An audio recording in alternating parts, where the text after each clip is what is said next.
जब हम भगवान देवाधिदेव महादेव को जल चढ़ाते हैं उसके 5 अलग अलग तरीके हैं। समझिएगा, पहला जल लेकर आए, सीधे डायरेक्ट शंकर भगवान के शिवलिंग पर चढ़ा दिया, ये प्रथम जल का चढ़ाने का तरीका।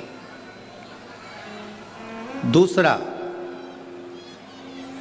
जहां से पानी बहकर जाता है, जहां से जल बहकर जा रहा है उसके ठीक विपरीत जल उत्तर में जा रहा है, आप दक्षिण में खड़े होंगे और दक्षिण में खड़े होकर उत्तर की ओर मुख करेंगे और शिव जी को जल समर्पित करेंगे।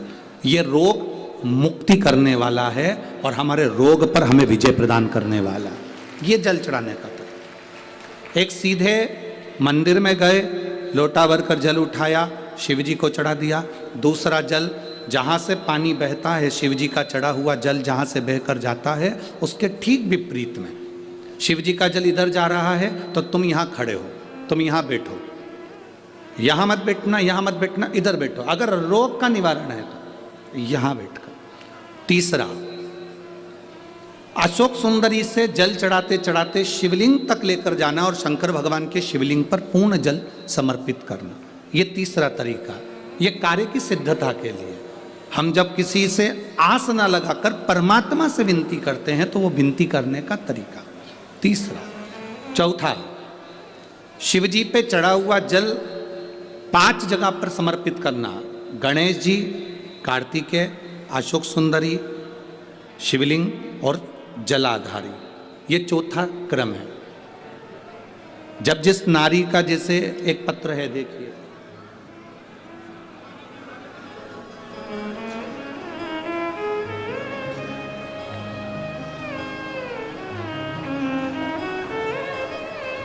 मेरा नाम मोनिका है, मेरे पति का नाम संजय सिंह है।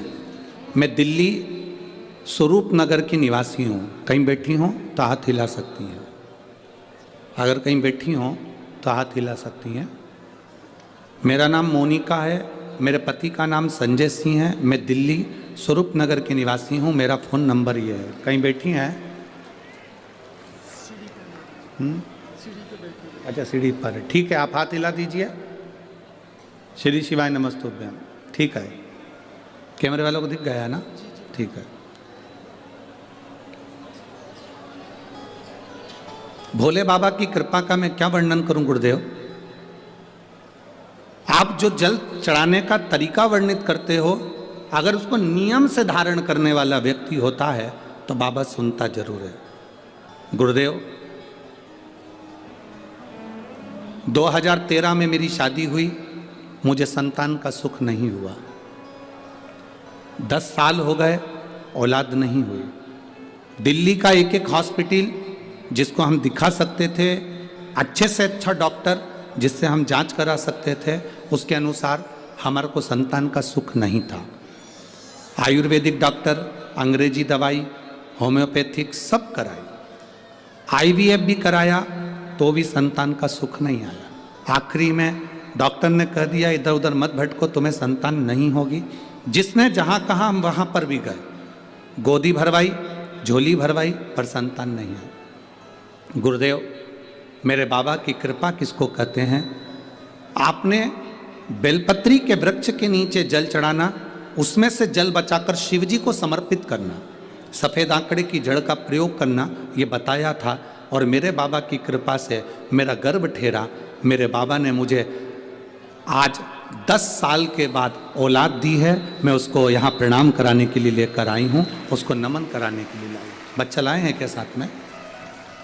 बाबू को लाए हैं क्या? नहीं लाए? ठीक है, मैं प्रणाम करने के लिए लाई हूँ। गुरुदेव, बाबा बाबा है। बैठिए बहन। शिव तत्व है। एक जल चढ़ाने का तरीका, शिव जी को हम जो जल चढ़ाते हैं उसका एक तरीका भी हमारी जिंदगी में अगर हमने उसको स्मरण में रख लिया तो हमारी कार्य की सिद्धता को सिद्ध कर देता, हमें सफलता की ओर लेकर चले जाता है। सीधे जल चढ़ाना, दक्षिण में बैठकर उत्तर की ओर मुख कर कर जल चढ़ाना, अशोक सुंदरी से लेकर शिवलिंग तक जल चढ़ाना, 5 स्थान पर गणेश, कार्तिकेय, अशोक सुंदरी, जलाधारी, शिवलिंग पर जल चढ़ाना 5 स्थान पर, ये चौथे नंबर का।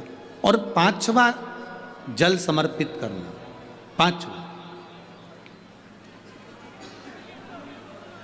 5वें नंबर का जल।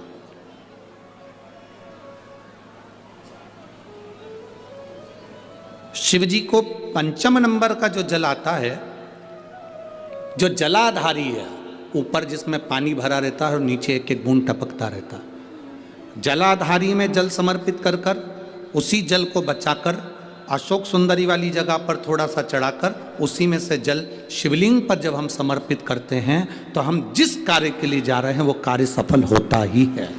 ये 5वां नंबर का जल समर्पण। एक पत्र और है, देखिए।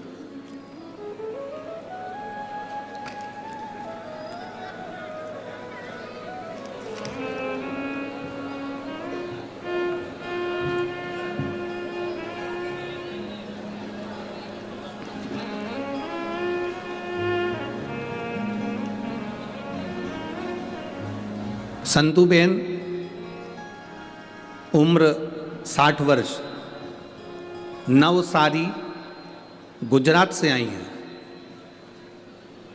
कहीं बैठी हो तो हाथ हिला सकती हैं। संधुबेन, उम्र 60 वर्ष, नवसारी, गुजरात की रहने वाली हैं। कहीं बैठी हो तो हाथ हिला सकती हैं। दिख गई क्या?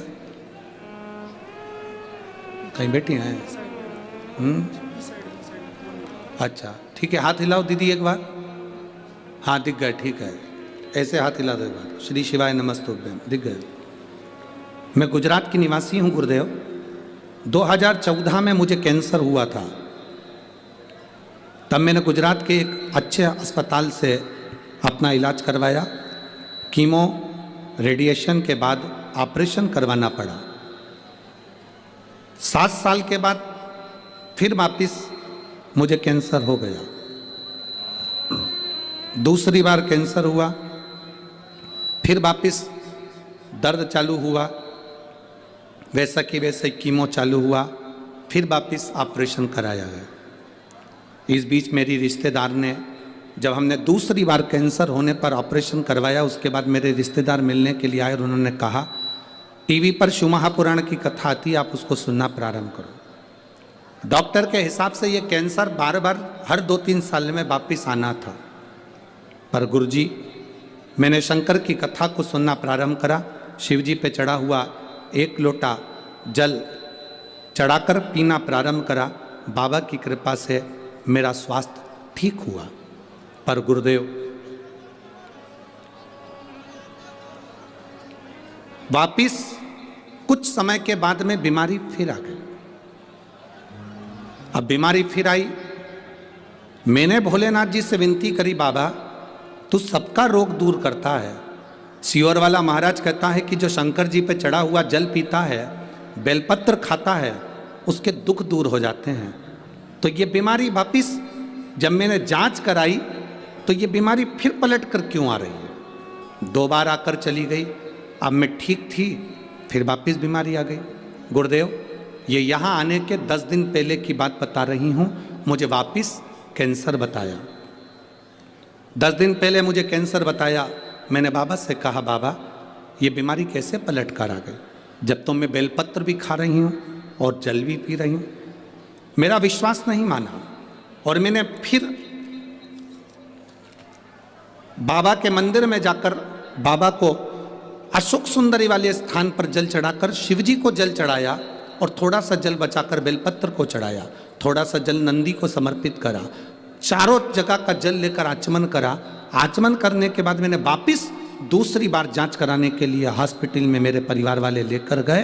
तो मैं बाबा को कहकर गई, अगर मुझे कैंसर अब नहीं होगा और अच्छी हो जाऊंगी तो जहाँ कथा अभी हो रही होगी वहीं पर जाऊंगी। बाबा ने ऐसी कृपा करी, मेरी रिपोर्ट नील आ गई। इसलिए मैं बाबा को प्रणाम करने के लिए यहाँ आई। बैठिए बहन। श्री शिवाय नमस्ते। शिव तत्व ओघड़ी है शब्द।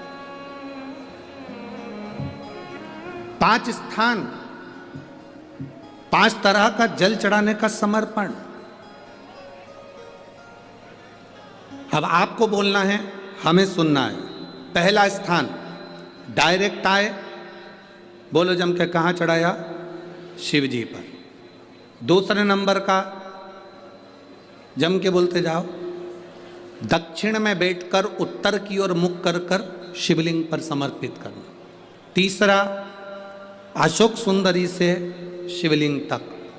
चौथा 5 स्थान गणेश, कार्तिकेय, अशोक सुंदरी, जलाधारी और शिव, मतलब पार्वती और शिव, इनको समर्पित। और 5वें नंबर का स्थान जम के बोलो, ऊपर जो जलाधारी है उससे शंकर भगवान के शिवलिंग तक का।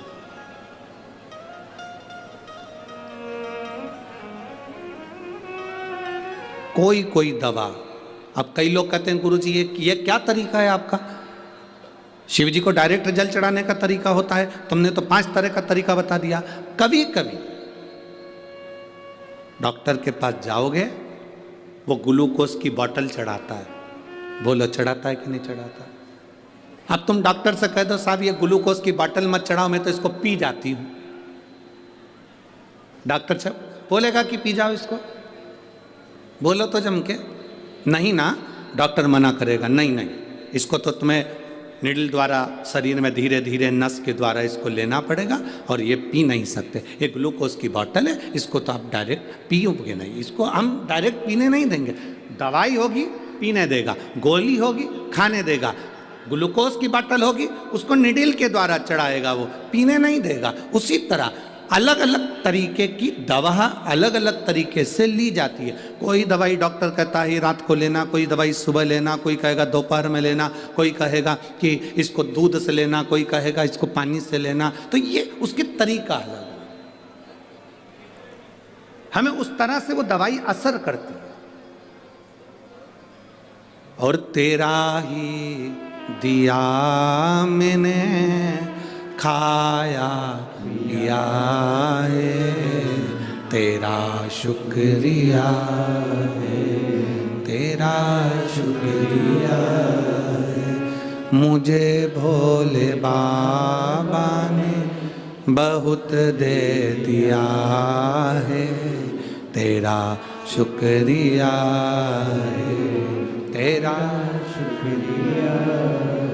शिव को मनाने का तरीका अलग अलग है, हम उसको समझें बस।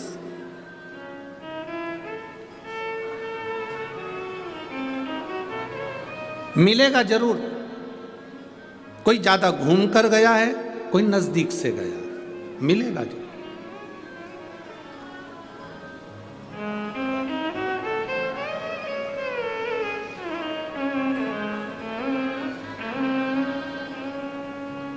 कई लोग ऐसे हैं जो कहते हैं गुरुजी हम शंकर जी को नहीं मानते, हम राम जी को मानते हैं। ठीक है, कोई कहता है हम कृष्ण भगवान को मानते हैं, ठीक है। कोई कहता है हम गुरु नानक देव जी को मानते हैं, ठीक है। कोई कहता है हम दत्त को मानते हैं, ठीक है। कोई कहता है हमारी विट्ठल को मानते हैं, ठीक है। तुम चाहे गुलाब जामुन खा लो, चाहे जलेबी खा लो, चाहे रसगुल्ला खा लो, खाने के बाद जाएगा कहाँ? बोलो बोलो, जम के बोलो, पेट में।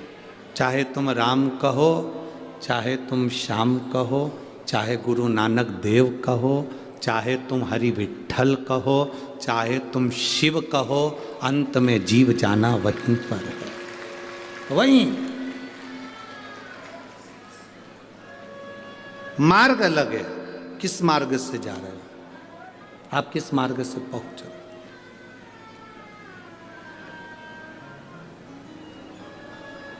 आपकी भक्ति का मार्ग जितना प्रबल होगा, बस निवेदन इतना सा है, आप जिसको भजो उसको पक्का भजना। घर में कच्चा भोजन बन जाए, भटूरा बनाया छोले के साथ खाने के लिए और भटूरा कच्चा की कच्चा रह जाए तो छोले से अच्छा लगेगा? राजमे की सब्जी बनाई, राजमा कच्चा रह गया तो सब्जी अच्छी लगेगी? चने की सब्जी बनाई, चना कच्चा रह गया तो अच्छी लगेगी? मक्का की रोटी बनाई, मक्का की रोटी कच्ची रह जाए तो अच्छी लगेगी? सरसों का साग बनाया, सरसों का साग कच्चा रह गया तो अच्छा लगेगा? पूरा पकना चाहिए। सब्जी, चावल, गेहूं पक गया तो भोजन में स्वाद आया। उसी तरह आप जिसको भजो, तुम्हारी मर्जी पड़े उसका भजन करो। राम हो, कृष्ण हो, नानक हो, तुम जिसको भजना चाहो उसको भजो, पर तुम उसको इतना पक्का भजना, इतना पक्का भजना कि स्वाद आ जाए और तुम्हें परमात्मा का चरण मिले।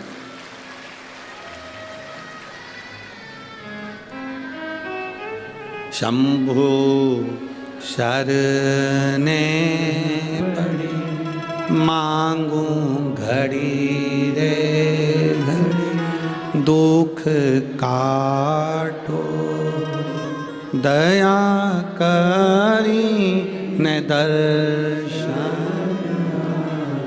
आपका विश्वास दृढ़ हो, और जितना भरोसा दृढ़ होगा उतना परमात्मा प्राप्त हो। जितनी दृढ़ता आपके भीतर,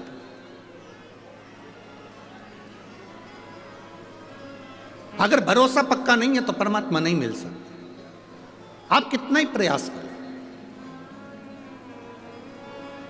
यदि परमात्मा के प्रति एक विश्वास दृढ़ है, मिलेगा।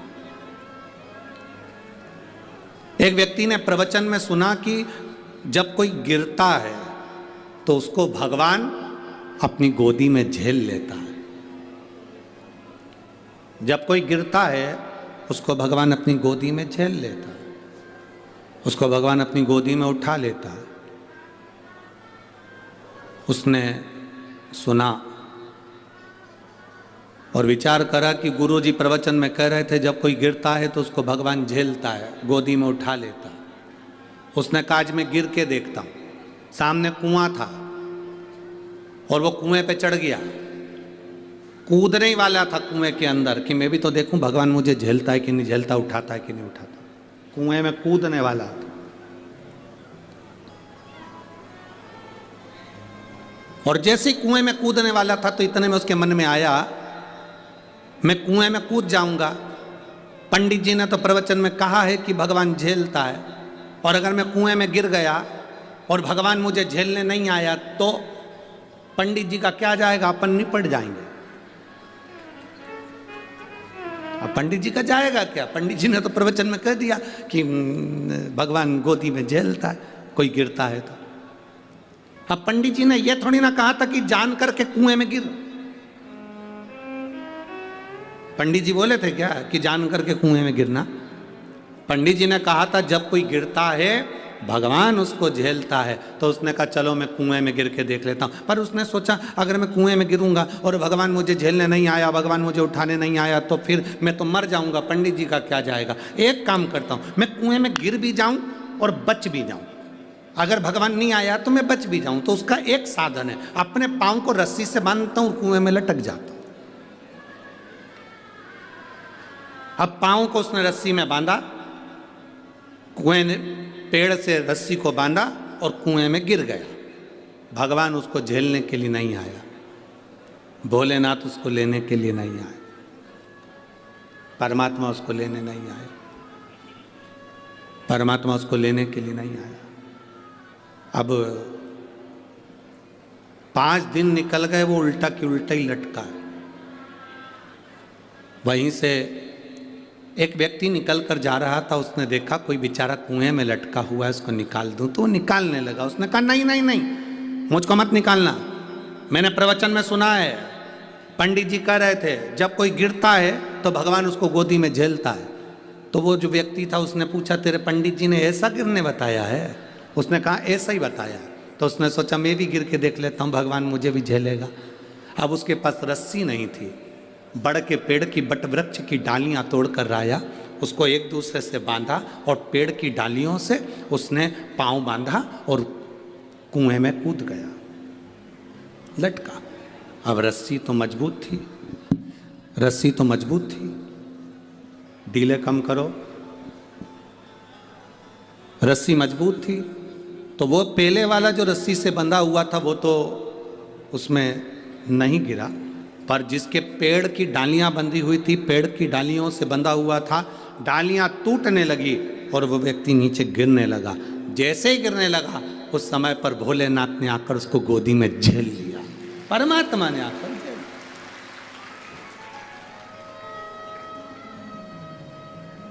अब परमात्मा ने उसको गोदी में आकर झेला। जो पहले का लटक रहा था उसने कहा, भोलेनाथ मैं 5 दिन पहले का लटक रहा हूं, पहले मुझे झेलो। शंकर जी बोले, तुझे तो दुनिया में कोई नहीं झेल सकता। तूने गुरु के वचन पर विश्वास नहीं करा और इस व्यक्ति ने तेरे वचन पर विश्वास कर कर कूद गया। जो विश्वास किसी के वचन पर करता है उसको परमात्मा भी झेल लेता है, वरना परमात्मा भी नहीं झेलता है। भरोसा जिसका पक्का है, दृढ़ता जिसकी पक्की है, विश्वास जिसका पक्का है, उसे परमात्मा भी अपनी गोदी में झेल लेता है। जिसका विश्वास पक्का नहीं उसे परमात्मा भी नहीं झेलता। भरोसा दृढ़,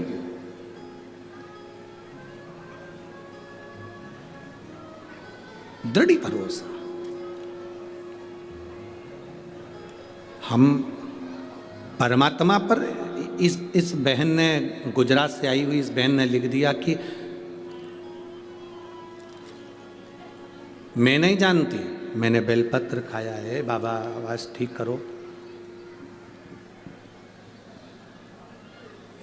मैंने बेलपत्र खाई है, मैंने शिवजी पे चढ़ा हुआ जल पिया है,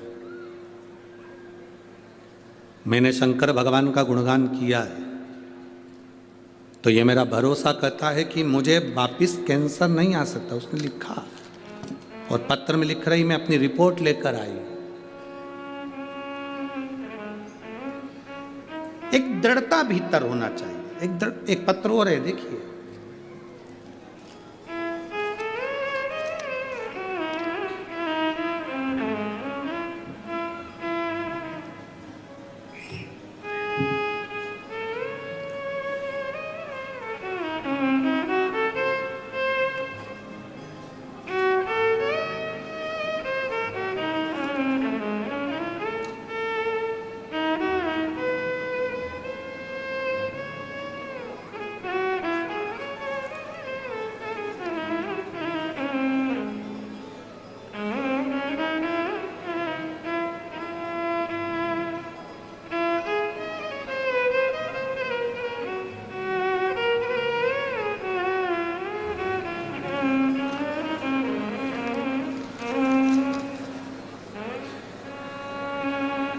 मेरा नाम सुनीता बिश्नोई, पति का नाम सीताराम जी बिश्नोई, लुधियाना पंजाब से हैं।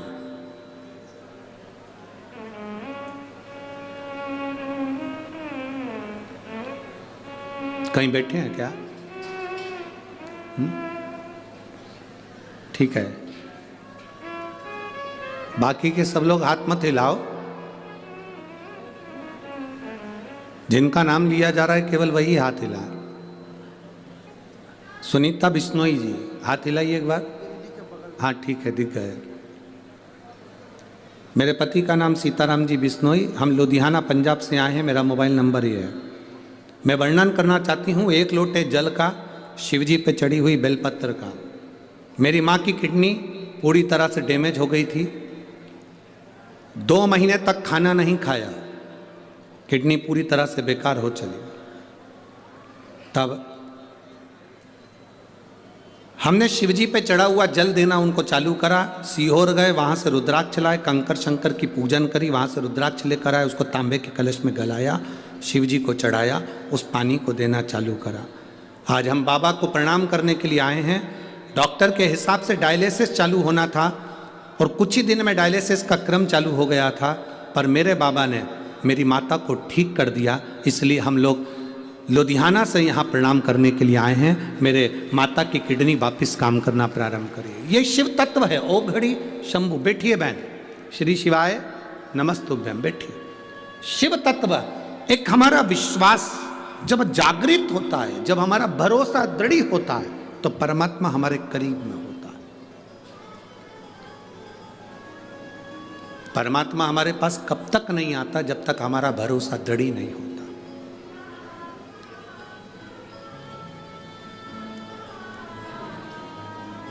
माता सती और माता पार्वती, माता सती और माता पार्वती, ये दोनों की कथा अगर आप ध्यान से सुनेंगे, स्मरण में लेंगे, तो माता सती और माता पार्वती की कथा अगर ध्यान से स्मरण में लेंगे तो आपके स्मरण में आएगा कि जितना विश्वास माता पार्वती जी ने शिवजी पर करा, उतना विश्वास माता सती नहीं कर पाई। भरोसा,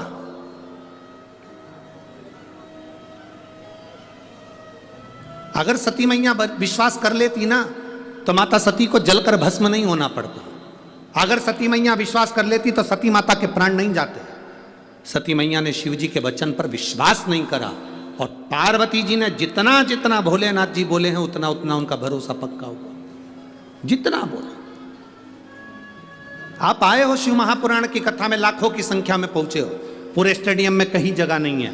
जितने अंदर बैठे उससे ज्यादा स्टेडियम के बाहर हैं लोग, दुकानों के अंदर बैठे हैं, ओटले पर बैठे हैं, गाड़ियों में बैठे हुए हैं। जितने स्टेडियम के अंदर है इससे ज्यादा रोडों पर ढेर खड़े हुए हैं लोग। क्यों आए हो आप लोग? एक विश्वास के लिए कि हम भगवान देवाधिदेव महादेव की कथा को श्रवण करने के लिए जा रहे हैं, और यह हमारा भरोसा कहता है, यह हमारा विश्वास कहता है, यह हमारी दृढ़ता कहती है कि मैं भगवान शिव की कथा तक गई हूं ना, तो एक ना एक दिन मेरी दुख की घड़ी में मेरा महादेव भी मेरे पास खड़ा मिलेगा।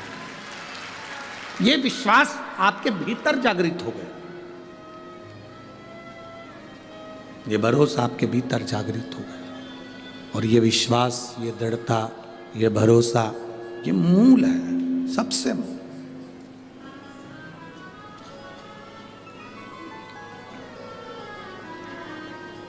अरे मैंने तेरे ही भरोसे, ओ बाबा तेरे ही भरोसे, हवा बिच उड़ती जावांगी, बाबा डोर हत्तो छड़ना में कट्टी जावांगी, भोले मैं तेरी पतंग, शंभो मैं तेरी पतंग, हवा बिच उड़ती जावांगी, बाबा डोर हत्तो छड़ी नामे कट्टी जावांगी, भोले मैं तेरी पतंग। एक विश्वास हमारे भीतर जागृत हो। शिवजी के मंदिर में जल चढ़ाने जाते हो आप लोग? जम के बोलो जरा, जाते हो? सब जाते हो? ठीक है। भरोसा रख कर जाते हो? पक्का? पूर्ण भरोसा, पूर्ण विश्वास? जिसका भरोसा नहीं हो, विश्वास नहीं हो शंकर जी पे, वो मंदिर मत जाओ। हमारी तरफ से बिल्कुल फ्री, बिल्कुल मत जाओ।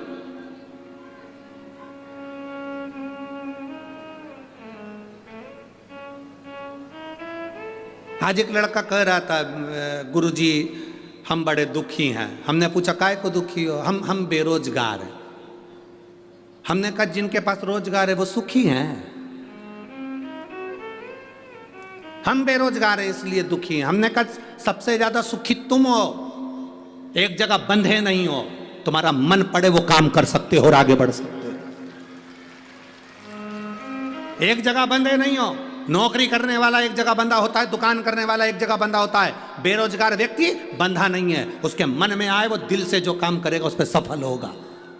अपने आप का रोना मत रो कि मैं बेरोजगार हूं, नहीं, बल्कि आप में वो बल होना चाहिए कि मैं बेरोजगार भले हूं पर मुझ में वो बल है कि मैं स्वतंत्र हूं।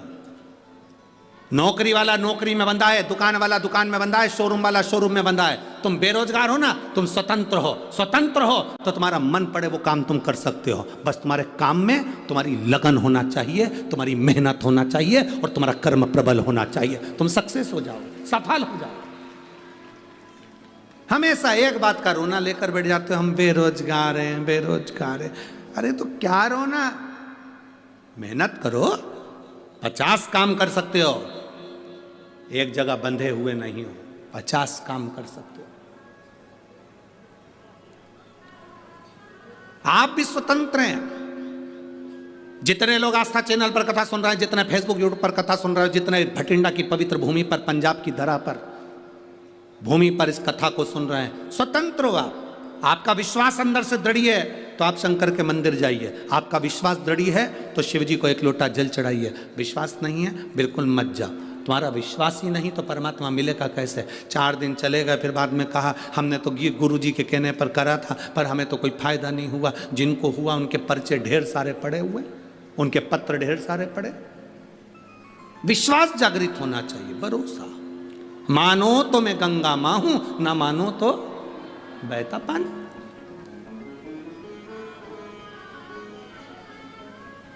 एक मां ने पत्र लिखा, दे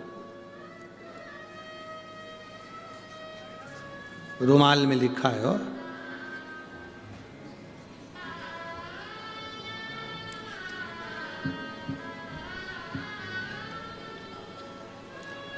भावना सोनी में गजसिंहपुर मंडी जिला श्री गंगानगर राजस्थान से आई हूँ।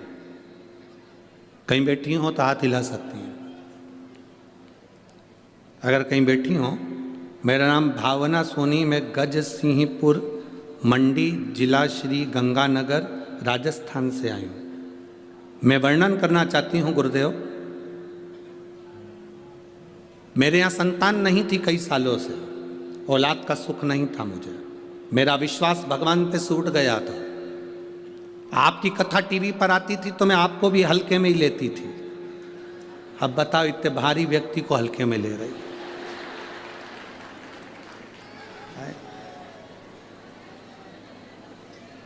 अभी तुल के आया था सीहोर से 84 किलो का।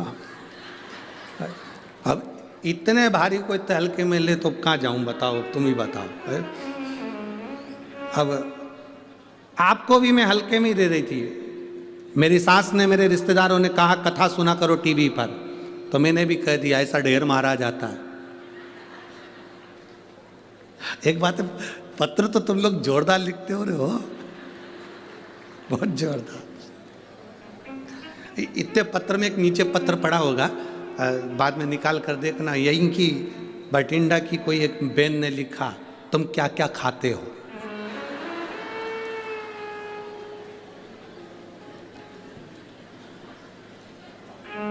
अब उसको क्या बताए, तुम्हारे प्राण खा रहे, मंदिर जाओ, मंदिर जाओ, मंदिर जाओ। क्या क्या खाते हो, अभी कोई पूछने का प्रसंग है? मूंगफली खाते, सिंगदाना हो, रोटी खाते हैं। अब ये मेरा भगवान पर से विश्वास उठ गया था।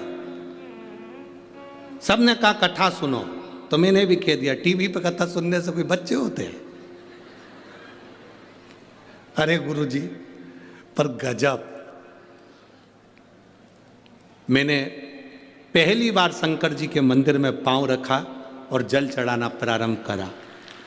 पहली बार शिव मंदिर में पांव रखा, जल चढ़ाना प्रारंभ करा और बाबा से कहा, अगर तू सही में वो सीहोर वाले की सुनता है और तुझे अपने आप पर भरोसा कराना है तो मुझे औलाद दे देना। अभी डराने गई थी कि जल चढ़ाने गई थी? तो मुझे औलाद दे देना। अब गुरुजी देखो, सही में शंकर जी है। मैंने जल चढ़ाना प्रारंभ करा, सफेद आंकड़े की जड़ बांध ली। एक बार जड़ बांधी, नहीं हुआ। अब तो क्या करूं मैं? मेरे सास ने कहा एक बार फिर बांध। मैंने वो जड़ खोल के दूसरी बांध ली और अब की बार भोलेनाथ जी से कहा, बाबा तुझे संभालना है। बाबा ने ऐसी कृपा करी गुरुदेव, बाबा की कृपा से मेरे घर में पुत्र रत्न की प्राप्ति हुई है। मैंने बेटे का नाम शिवाय सोनी रखा है। गुरुदेव, मेरा नाम भावना सोनी, मैं गजसिंहपुर मंडी जिला श्री गंगानगर राजस्थान की रहने वाली हूँ। मेरा मोबाइल नंबर ये है और मेरे बेटे का नाम मैंने शिवाय सोनी रखा है। कहीं बेटी हो तो हाथ हिला सकती है। शिव तत्व की प्राप्ति वो घड़ी है शब्द। बोल बम का नारा है। विश्वास हो तो मंदिर जाओ, हो जाओ, और नहीं हो तो मत जाओ। इसने विश्वास तो करा, इतना सबने कहा, तब जाकर एक बार तो मंदिर गई। भले झगड़ा करके आई भोलेनाथ जी से, पर गई तो सही।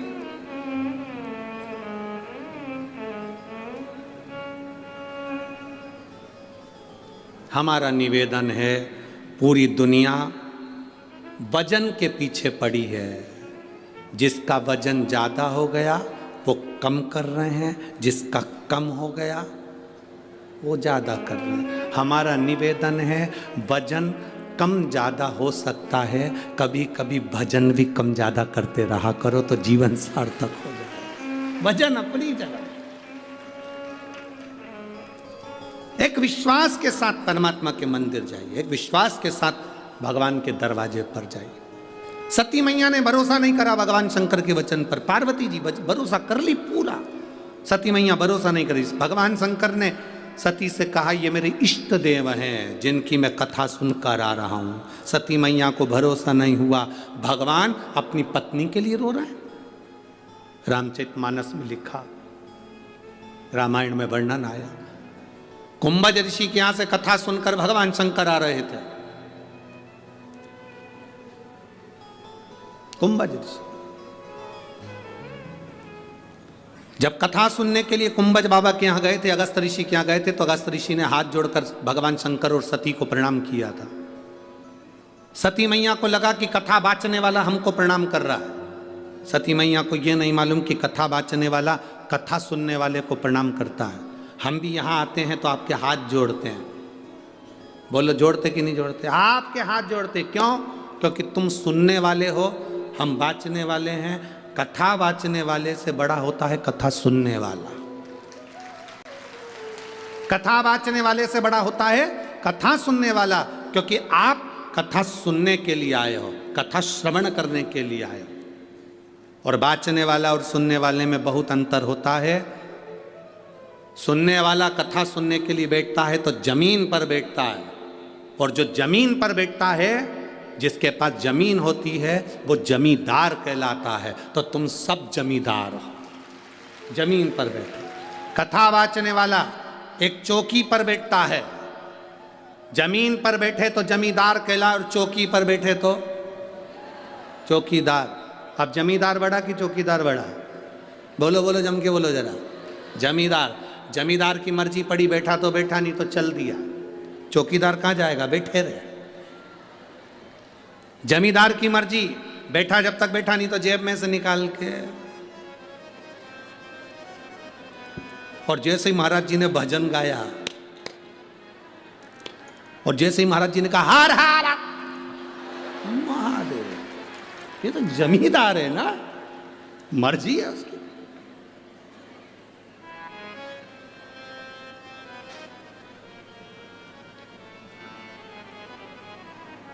अरे भाई, शिव जी ने कहा कि हम जिसकी कथा सुनकर आ रहे हैं, ये वो है, हम जिसकी कथा सुनकर। और देखो, जमींदार और चौकीदार में एक अंतर होता है। चौकीदार एक कथाकार भी होता है, जो भारत की सभ्यता संस्कृति की रक्षा करता है, धर्म की रक्षा करता है, वो भी चौकीदार है। और एक चौकीदार भारत की बॉर्डर पर बैठा हुआ है, वो राष्ट्र की भूमि की रक्षा कर रहा है, वो भी रक्षा कर रहा है। एक धर्म की रक्षा कर रहा है, एक भूमि की रक्षा कर रहा है।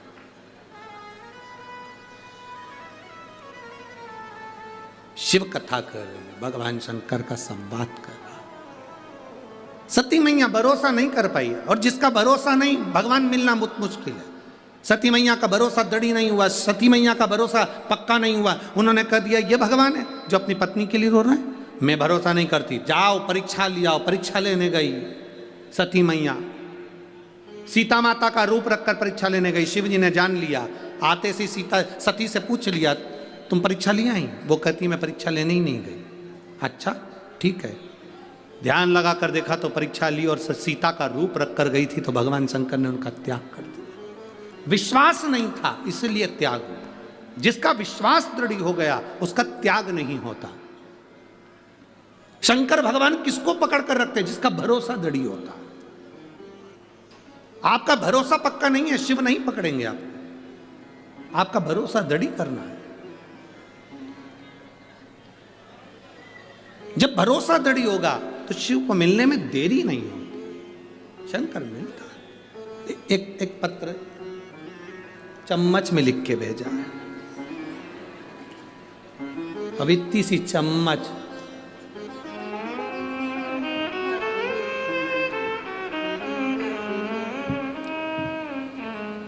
और पत्र में नाम तो केवल एक जरा सा लिखा है और एड्रेस पूरा नहीं लिखा है, बस लिख दिया रेखा। अब खजन कितनी रेखा बैठी होगी, मुंबई वाली नहीं आ जाए। जिसने चम्मच भेजी है अगर वो बैठी हो तो हाथ हिला देना, रेखा बैठी है? अच्छा दिख गई, हाथ हिला दो। जीजी धन्यवाद, प्रणाम। रेखा है गुरुजी, श्री शिवाय नमस्तुभ्यम। बाबा की कृपा का हम क्या गुणगान करें गुरुदेव, हमने बाबा से जो मांगा था मेरे बाबा ने वो दिया है। हम दोनों भाई बहन की सरकारी नौकरी बाबा ने दे दी, तो हम प्रणाम करने के लिए आए हैं। एक बार वापस हाथ हिला दो, श्री शिवाय नमस्तुभ्यम। बहुत बहुत बधाई बाबू, बैठी है। हर हर महादेव। शिव तत्व पर किया गया भरोसा, एक विश्वास, एक दृढ़ता।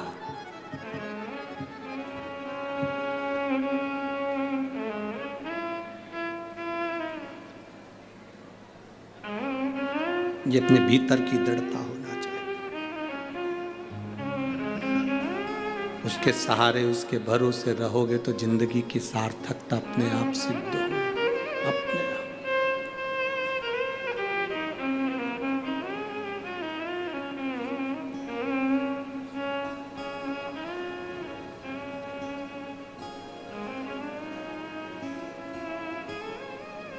महाराज सती मैया विश्वास नहीं कर पाई, पार्वती जी का भरोसा पक्का था। पार्वती जी का भरोसा पक्का था तो शिव उनको पति के रूप में मिले, साथ रहे। भगवान शंकर के कितने विवाह हो गए, जितने विवाह हुए सबके प्राण छूटे, पर पार्वती जी का प्राण नहीं छूटा। शिव जी के साथ अजर और अमर बनकर बैठी रहीं। अमर गुफा की कथा में अमर कथा सुनी और अमर हो गई माता पार्वती। विश्वास पक्का था इसलिए अमर हो गई। विश्वास पक्का नहीं होता तो नहीं हो पाता। भरोसा पक्का।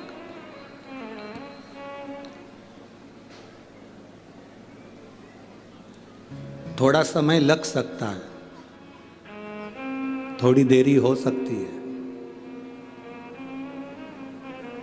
कोहरा हटेगा, ट्रेन सही समय पर आ जाएगी। अभी जितनी भी ट्रेनें चल रही हैं सब 4 घंटा, 5 घंटा, 6 घंटा, 7 घंटा लेट चल रही है। हम भी ट्रेन से ही आने वाले थे, पर हमारे मेहता जी बोले कि बहुत ट्रेनें लेट चल रही हैं, खबर करा सीहोर। तो फिर हमने कहा कि पंढरपुर से चल रहे हैं तो एक काम करते हैं यहीं से डायरेक्ट चले जाए। हम भी ट्रेन से आते, पर 4-5 घंटा लेट। तो पूछा प्लेटफार्म पर खड़े हो, रेलवे स्टेशन पर खड़े हो तो वहाँ आवाज़ आती है ये ट्रेन निर्धारित समय से इतने घंटे लेट चल रही। कारण कोहरा है। कोहरा है तो ट्रेन लेट आ रही है। उसी तरह जब हमारे भीतर काम, आसक्ति, लोभ, वासना, तृष्णा का कोहरा इस हृदय पर छाया रहता है तो परमात्मा भी लेट मिल पाता है और भक्ति भी लेट हो पाती है। लेट, निर्धारित समय से इतने घंटे लेट चल रही है। और जाने दो, इस प्रसंग से आप स्मरण नहीं कर सकते तो बाथरूम में रोज स्नान करते हो, रोज प्रतिदिन वॉशरूम में स्नान करते हो।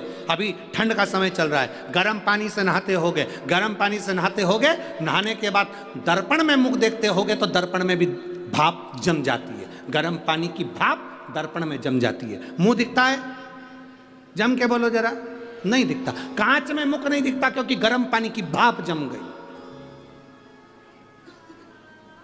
दर्पण, कांच क्लीन होगा, साफ होगा तो चेहरा दिखेगा, दर्पण पर भाप जमी होगी तो चेहरा नहीं दिखेगा। उसी तरह भीतर अगर अहंकार जमा होगा तो भोलेनाथ नहीं दिखेगा, शिव नहीं दिख सकता। अपने दर्पण को, अपने मन को क्लीन करोगे तब मुख देख सकोगे। अभी वॉशरूम में स्नान करते हो, ठंड का समय है, गर्म पानी से नहाते हो, पूरे कांच पर, पूरे दर्पण पर भाप जम जाती है, उसमें हमारा चेहरा नजर नहीं आता, हमारा चेहरा नहीं दिखता। अहंकार की भाप जमी है इस मन के सामने, आत्मा के सम्मुख में। जब निकलेगी तब तुम परमात्मा का दर्शन कर पाओ। भीतर से भाप समाप्त होना चाहिए तो परमात्मा मिलेगा, वरना परमात्मा मिलेगा कैसे? शिव प्राप्ति कैसे होगी? और फिर दुनिया कुछ भी कहे,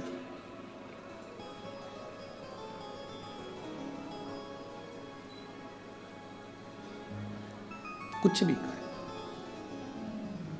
कर्म गति का दंड मनुष्य को भोगना है। सती मैया यज्ञ की अग्नि में कूद कर मरी थी तो उनको कोयल का जन्म मिला था। कोयल का जन्म, यज्ञ की अग्नि में कूद कर मरी तो कोयल बनी। कोयल की योनि से छूटी तब पार्वती बनी है। ऐसा कौन जो कर्म का भोग ना भोग पाए? आपको अगर जीवन में दुख मिल रहा है तो ये आपके कर्म का भोग है, और आपको जीवन में सुख मिल रहा है तो आपके कर्म का भोग है।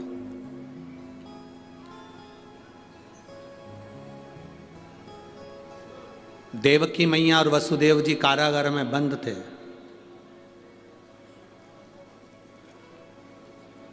उनके पुत्र का नाम क्या है? जम के बोलो जरा, जम के बोलो, जम के। केवल कृष्ण की भगवान कृष्ण, जम के बोलो जरा, भगवान कृष्ण। देवकी और वसुदेव जी कारागार में बंद हैं और उनके पुत्र का नाम है भगवान कृष्ण। छुड़वाने के लिए कब गए? मथुरा कब गए थे? जब भगवान कृष्ण 14 वर्ष के हो गए थे। कितने साल के बाद गए? 14 वर्ष के बाद। 14 वर्ष के बाद जब देवकी और वसुदेव को छुड़ाने के लिए गए तो देवकी माता ने भगवान कृष्ण से कहा, कृष्ण तुम हमें छुड़ाने के लिए आए हो? हाँ माँ, हम आपको छुड़ाने के लिए आए। कृष्ण तुम तो भगवान हो, और तुम अगर भगवान हो तो तुम हमको छुड़ाने के लिए तुमने 14 साल लगा दिए। हमको छुड़ाने में 14 साल, 14 वर्ष। कृष्ण तुम भगवान हो और हमको कारागार से मुक्त करने में तुम्हें 14 साल लग गए? 14 वर्ष। भगवान कृष्ण मुस्कुराकर कहते हैं, हाँ मां 14 वर्ष। देवकी माता ने पूछा, क्यों रे कृष्ण, 14 साल के बाद हमें छुड़ाने आ रहा है तो 14 साल के पहले क्यों नहीं आया? भगवान कृष्ण ने कहा, मां आपके पूर्व जन्म के कर्म के कारण 14 साल में आपको छुड़ाने नहीं आया। पूर्व के कर्म के कारण? हाँ मां, पूर्व जन्म में आप केकई थी, आपने 14 साल मुझे वन भेजा था, इसलिए 14 वर्ष के बाद तुम्हें छुड़ाने आ रहा हूं। आप के कहीं थी, 14 वर्ष के लिए मुझे वन भेजा था राम अवतार में, इसलिए 14 साल के बाद मैं तुम्हें छुड़ाने के लिए आया हूं। तो इतने में देवकी ने कहा, अगर मैं के कई थी तो यशोदा कौन थी? तो भगवान कृष्ण ने कहा, वो कौशल्या थी, जो अपने बेटे का 14 साल लाड लड़ाने के लिए इंतजार करती रही। वो मेरी माता कौशल्या 14 साल अपने बेटे को गले से लगाने के लिए रोती रही, 14 वर्ष अपने बेटे को छाती से लगाने के लिए रोती रही, 14 वर्ष अपने बेटे को खिलाने के लिए रोती रही, 14 साल अपने बेटे को पानी पिलाने के लिए रोती रही, 14 वर्ष अपने बेटे को गोदी में बिठाने के लिए रोती रही। वो मेरी माता कौशल्या है, जो यशोदा बनकर जन्मी है। 14 साल तुम मुझसे दूर रही क्योंकि तुमने मुझे वन भेजा था, और 14 साल में मेरी मां की गोद में खेला क्योंकि 14 साल उससे दूर रहा था। ये कर्म की गति है। अरे मत बुरे कर्म कर बंदे, वरना पछताएगा, भगवान की आंखों से तू बच नहीं पाएगा, तू बच नहीं पाएगा। अरे ओ अज्ञानी मत कर नादानी, तेरे कर्म का फल भी तू ही पाएगा, जैसा किया तूने तेरे आगे आएगा। मत बुरे कर्म कर बंदे, वरना पछताएगा, भगवान की आंखों से तू बच नहीं पाएगा, तू बच नहीं पाएगा। ये आपके कर्म का भोग आपको भोगना है, हमारे कर्म का भोग हमको भोगना है, जिसके कर्म का भोग जिसको भोगना है। तो किसी ने कहा, गुरुजी आप कहते हो कर्म का भोग भोगना है, हाँ, तो फिर भगवान के भजन से क्या होता है, शिव जी को जल चढ़ाने से क्या होता है, एक लोटा पानी चढ़ाने से क्या होता है? हमारे कर्म का भोग जो हमें भोगना है वो धीरे धीरे धीरे धीरे, घाव ज़्यादा है तो पट्टी रखते रहो रखते रहो रखते रहो, ट्यूब लगाते रहो, क्रीम लगाते रहो, एक ना एक दिन घाव भर जाएगा। उसी तरह शिव पे जल चढ़ाते रहो, हमारे कर्म का घाव भी धीरे धीरे भर जाएगा, भरेगा। एक पत्र है,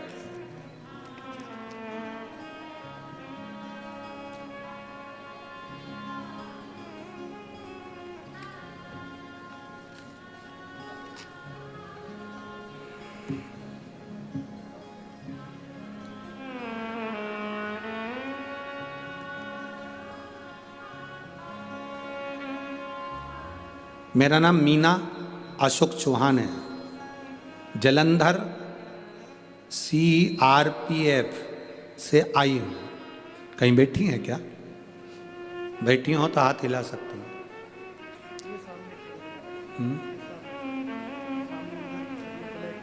हाथ हिलाओ दीदी एक बार।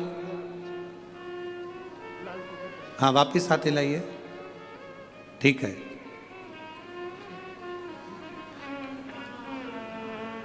हाँ वापिस हाथ हिलाओ एक बार। ठीक है ठीक है, दिख गया। मेरा नाम मीना अशोक चौहान है, जलंधर CRPF से आई हूँ। एक लोटे जल का मैं क्या वर्णन करूँ, मेरा मोबाइल नंबर ये है गुरुदेव। गुरुजी मेरा बेटा 9 साल का है, 9 साल का है, मार्च के महीने में 2023 में वो 9 वर्ष का हो गया। जन्म से आज तक उसको तकलीफ रही साइनस की। दुनिया के लोगों को साइनस की बीमारी नासिका में होती है, पर वो जल्दी ठीक हो जाती है, दवाई गोली लेते हैं ठीक हो जाती है। मेरे बेटे की साइनस उसके मस्तिष्क में पहुंच गई, उसके पूरे मस्तिष्क की नसों में कफ जम गया। दुनिया के लोगों को कफ फेफड़े में जमता है, मेरे बेटे के पूरे मस्तिष्क की नाड़ियों में कफ जम गया। गुरुदेव बहुत परेशान हो गए। डॉक्टर के हिसाब से इसका मस्तिष्क पूरा खुलेगा और ऑपरेशन होगा, उसमें से कफ निकालना पड़ेगा, पर कोई गारंटी नहीं यह बच्चा वापिस नॉर्मल हो पाएगा ना हो पाएगा। तभी मेरे बच्चे की नानी जी ने, मेरी माता ने मेरे बच्चे को अपने घर पर बुलवाया और उसको शिव जी के मंदिर पहुंचाना चालू कर दिया। एक लोटा जल लेकर शंकर जी के मंदिर में नानी लेकर जाती, नंदी के पास बिठाकर शंकर जी पे चढ़े हुए जल को नंदी के पास बिठाकर पिला देती। पूरे कॉलोनी के लोग मेरी माँ पर भी हंसते और मेरे बच्चे पर भी हंसते। बेलपत्री उठाकर मेरी माँ मेरे बच्चे को वहीं पर बैठकर खिला देती। कई लोगों ने कहा बेलपत्र तो ठंडी होती है और तुम्हारे बच्चे को साइनस की बीमारी है, अरे और बीमार पड़ जाएगा। लोगों ने डराया, पर मेरी माँ ने मेरे शंकर पर भरोसा करा। गुरुदेव, आज मैं बाबा को यहाँ प्रणाम करने के लिए आई हूँ। गुरुदेव, बाबा बाबा है और मेरे बाबा ने मेरे बेटे को ऑपरेशन से बचा लिया। जब हमने दूसरी बार सीटी स्कैन कराया, जब वो अपनी नानी के घर से 15 दिन में वापिस आया, सीटी स्कैन कराने के बाद मालूम पड़ा उसके सिर में जितना कफ था वो पूरा समाप्त हो चुका था। मैं बाबा को नमन करने के लिए आई। गुरुदेव, बाबा बाबा है। बैठिए बहन। श्री शिवाय नमस्तुभ्यम। शिव तत्व है, आपका भरोसा दृढ़ होना चाहिए, आपका विश्वास पक्का होना चाहिए। दृढ़ होगा तो शिव मिलेगा।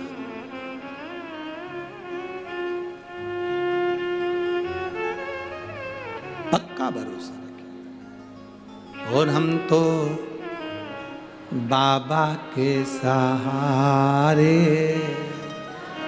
चलते हैं। ये शिव की भक्ति है। शिव ओघड़ी है, शंकर ओघड़ी। वो साधारण नहीं है मेरा बाबा।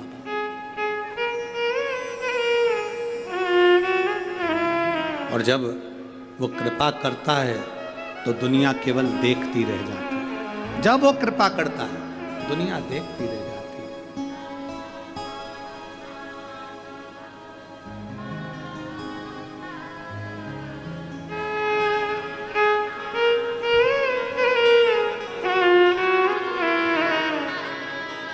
दुनिया वाले जलते हैं,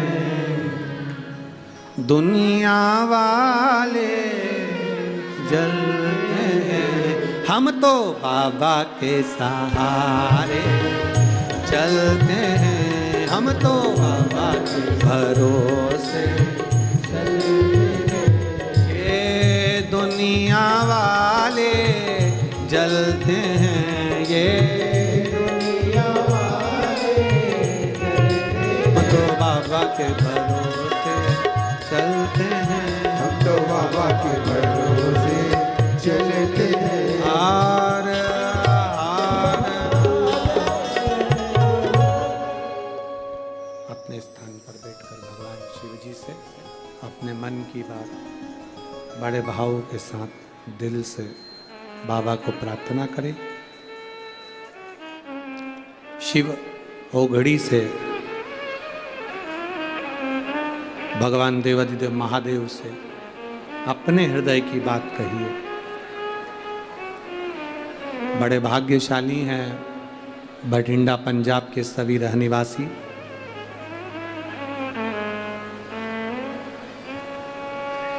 आप सभी बड़े किस्मत वाले हैं जो 2024 की पहली शिवरात्रि, हर महीने शिवरात्रि आती है, जो 2024 की पहली शिवरात्रि बठिंडा की कथा में आप लोगों को प्राप्त होगी। ये शिव तत्व।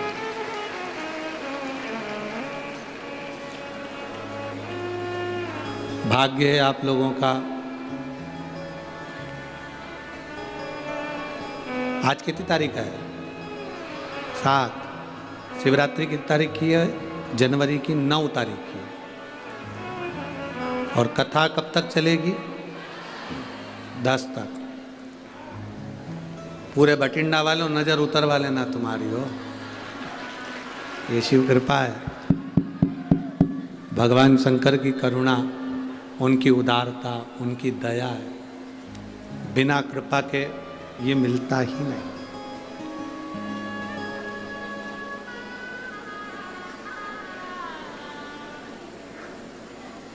तो 2024 की पहली हर महीने की शिवरात्रि में जनवरी की शिवरात्रि 9 तारीख को पड़ेगी और आप और हम सब उस दिन भी ऐसे ही भगवान शंकर की पवित्र कथा को सुनते हुए भगवान शंकर के विरल भक्ति को प्राप्त करेंगे,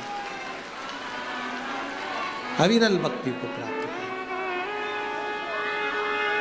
बोल बम का नारा है सारी समस्या का हल।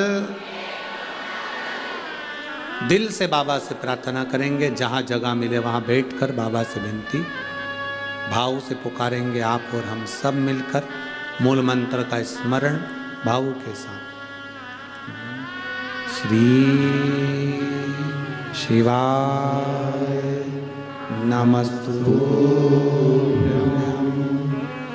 श्री शिवाय नमस्तुभ्यं, श्री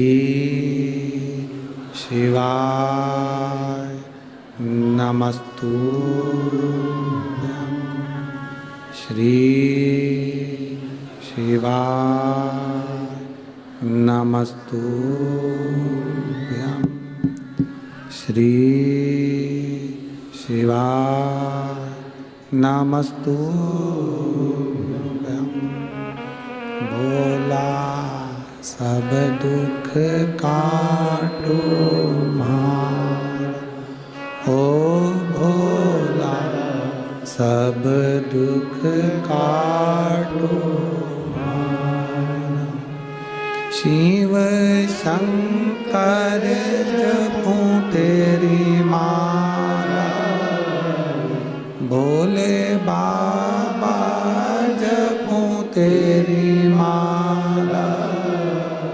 भोला सब दुख काटो मार, ओ भोला सब दुख काटो मार। वेश है मंगल मंगलकारी, वेश है मंगल मंगलकारी। शमशान वासी हमारा, शमशान वासी हमारा। ओ भोला सब दुख काटो मार, ओ भोला सब दुख काटो। शिव कथा कर रही है, भगवान शंकर का संवाद कर रहा है, शिव महापुराण की कथा कर रहा है। पार्वती जी ने जो दृढ़ता बनाई, विश्वास की, फिर मृत्यु पार्वती शिवालय में 3 स्थानों का स्पर्श अवश्य जरूर।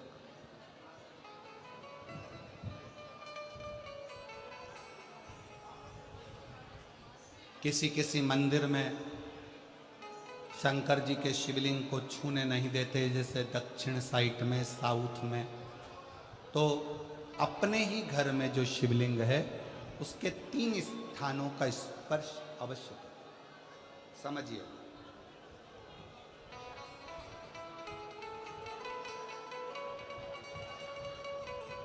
पहला शंकर भगवान के जहाँ से जल बहता है उस स्थान, ये जलाधारी है, जल बहता है, ये शिवलिंग है। यहाँ से जो पानी नीचे की ओर जाता है उस स्थान का स्पर्श अवश्य करें। दूसरा, शिवलिंग का जो गोल भाग है उस गोल भाग में कहीं पर भी अपनी हथेली का स्पर्श अवश्य करें। तीसरा, शंकर भगवान के शिवलिंग का जो ऊपर का भाग है वहां अपने अस्त्र का स्पर्श अवश्य करें। तीनों स्थान पर ब्रह्मा, विष्णु और महेश का स्मरण करते हुए जब वैशाख महीने में आप शंकर भगवान को जल समर्पित करें। शिव जी को जब वैशाख के महीने में जल दिया जाए तो दोनों हाथ से अंजलि में कलश रखकर शंकर भगवान की अपने हाथ की अंजलि में जल रखकर शिव जी को जल अवश्य समर्पित करें। शिवरात्रि के बैसाख महीने की शिवरात्रि पड़े, बैसाख महीने की प्रदोष पड़े, तो एक बेलपत्र शंकर को अवश्य समर्पित करें। मान लो गर्मी बहुत तेज है, पेड़ों पर बेलपत्र नहीं मिले, तो एक दुर्वा शिव को अवश्य समर्पित करें। मान लो बहुत तेज गर्मी पड़ने पर, या रतनगढ़ में तो हम देख रहे हैं रजी रज, धूली धूल इतनी है, मिट्टी इतनी है कि यहाँ तो दुर्वा मिलना भी बड़ा मुश्किल है, तो एक चावल का दाना शिव को जरूर समर्पित करो। उतने में, उतने में।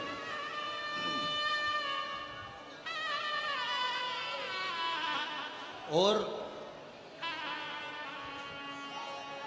बैसाख महीने में सबसे ज्यादा जरूरी है, जो सबसे ज्यादा जरूरी है बैसाख महीने में, वो जलाशय अर्थात अपने घर के नज़दीक में कोई पानी का स्थान हो, जलाशय हो, वहाँ का जल शिव को समर्पित करना, या शिव के नंदी के पास में। और हम तो कहेंगे शंकर का नंदी केवल मंदिर में मत देखो, आपके घर के आसपास में हमारे मारवाड़ की पहले की रीति रही है।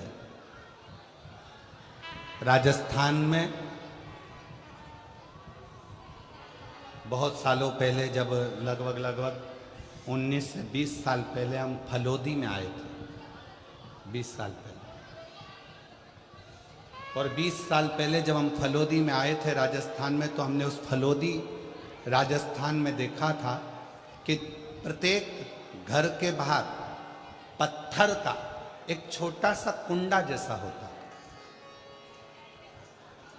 दो चीजें हमने फलोदी राजस्थान में प्रत्येक घर के बाहर 20 साल पहले देखी थी।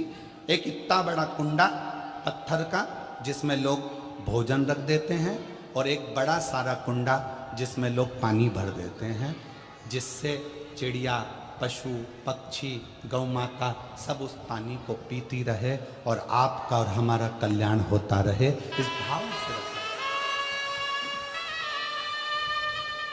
प्रयास करो। शिव जी को तो जल समर्पित करो,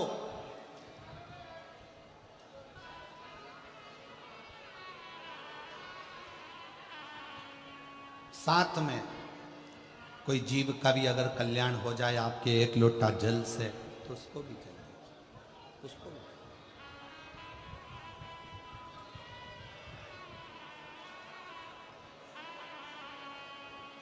शंकर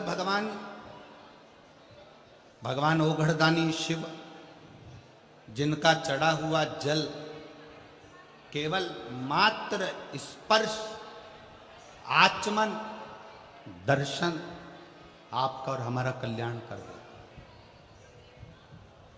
शिव महापुराण का एक बहुत सुंदर संवाद है। काशी प्रदेश में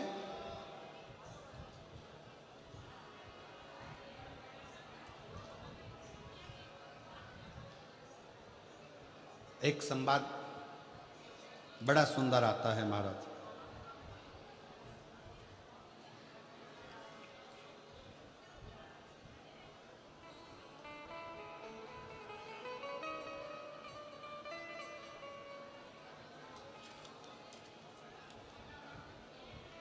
सिंहपुर प्रदेश में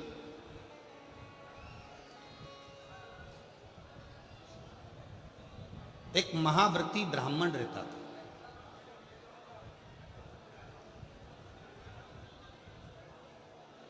शिव जी का बड़ा उपासक था, शंकर का बड़ा भक्त था।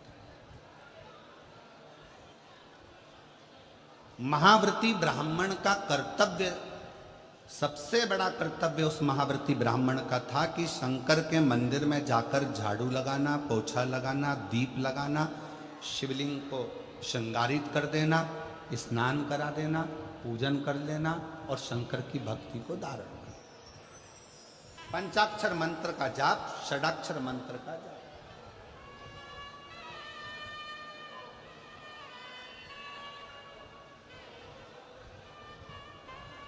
पूरे सिंहपुर में, पूरे प्रदेश में इस महाव्रती ब्राह्मण की चर्चा थी, पूरे प्रदेश में। सब इसको जानते थे, शंकर का भक्त, शंकर का भक्त, शंकर का भक्त, शिव भक्त, शिव भक्त कहकर इसको पुकारते। पर इसकी पत्नी और इसकी लड़की, एक बेटी थी, पत्नी, दोनों इतनी सुंदर कि देवलोक की अप्सराएं भी उनके सामने फीकी रही।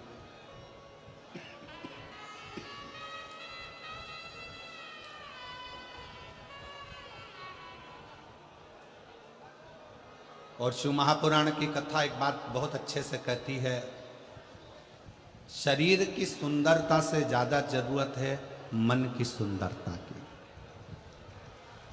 मन की, तुम्हारा अच्छा शरीर देखकर भगवान कभी प्रसन्न नहीं होते, तुम्हारे अच्छे वस्त्र देखकर भगवान कभी प्रसन्न नहीं होते। कभी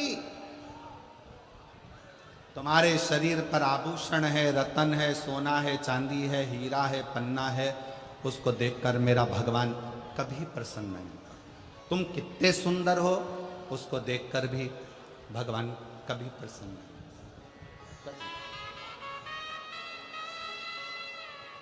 ईश्वर कब प्रसन्न होता है? जब तुम्हारे दिल में आए हुए मेहमान के प्रति, अतिथि के प्रति आदर का भाव हो और घर में जितने सदस्य रह रहे हो सबका सम्मान यदि तुम कर रहे हो तो भगवान तुम पर प्रसन्न। अब सुंदर तो तुम बहुत, और नी भी सुंदर होगे तो ब्यूटी पार्लर जाके हो जाओगे। सुंदर तो तुम बहुत,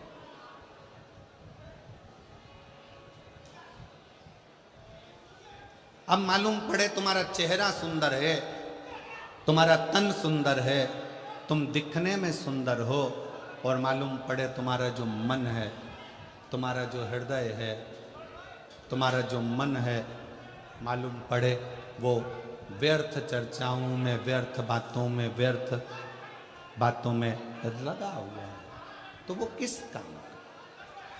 उसकी मूलता क्या है? वो किस काम का?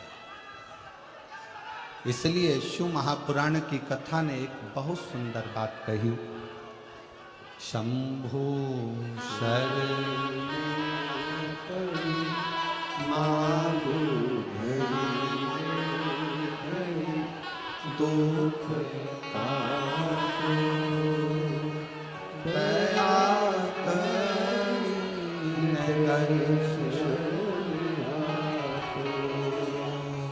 शंभु शरण मांगो दुख काटो, दया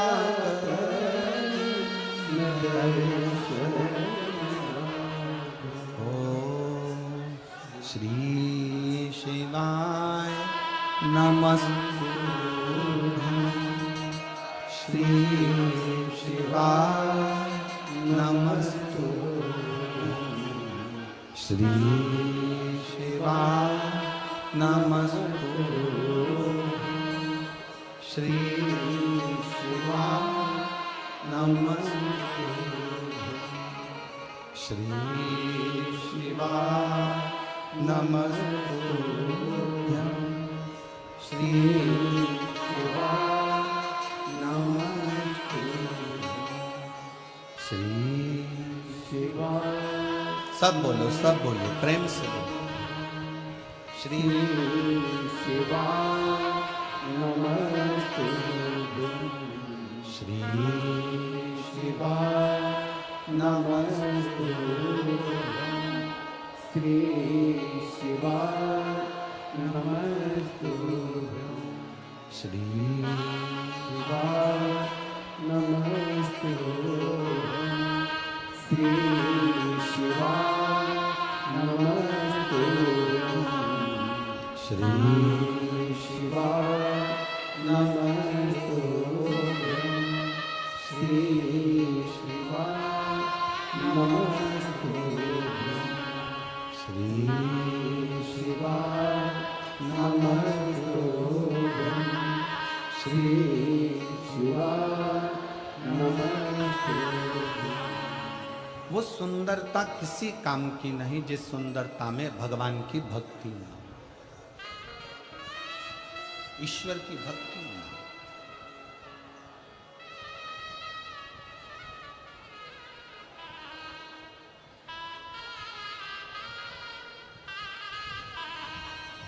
हमारा एक निवेदन आप सब स्वीकार करिए, करबद्ध निवेदन करेंगे। अगर आगे बैठने की इतनी लालसा यदि आप लोगों को रहती है तो जैसे सब लोग सवेरे 9 बजे आकर बैठते हैं ऐसे आकर बैठोगे तो समय।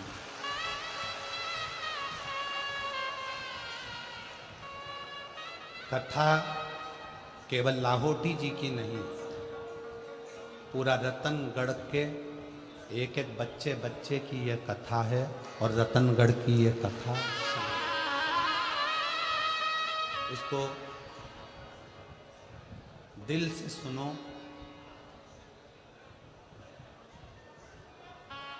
हमारे शरीर में 2 दिन से बुखार है और 2 दिन से गले में इन्फेक्शन है। उसके बाद भी आप लोग धूप में तप कर आते हो तो हम अपना कक्ष छोड़कर तपती हुई बुखार में, अभी भी आप हाथ देखेंगे तो बुखार में है, उसके बाद भी शिव महापुराण की कथा आपको केवल इसलिए।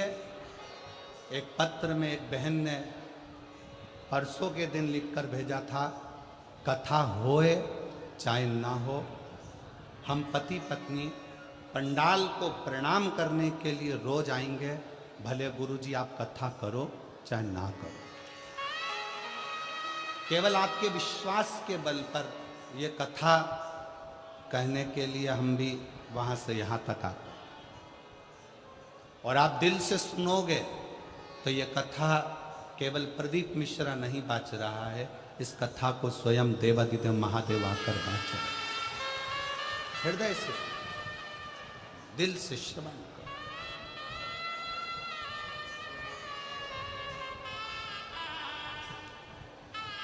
इतने अच्छे अच्छे पत्र यहाँ ढेर लगा हुआ है पत्रों का, पर हम पत्र भी कम पढ़ रहे हैं।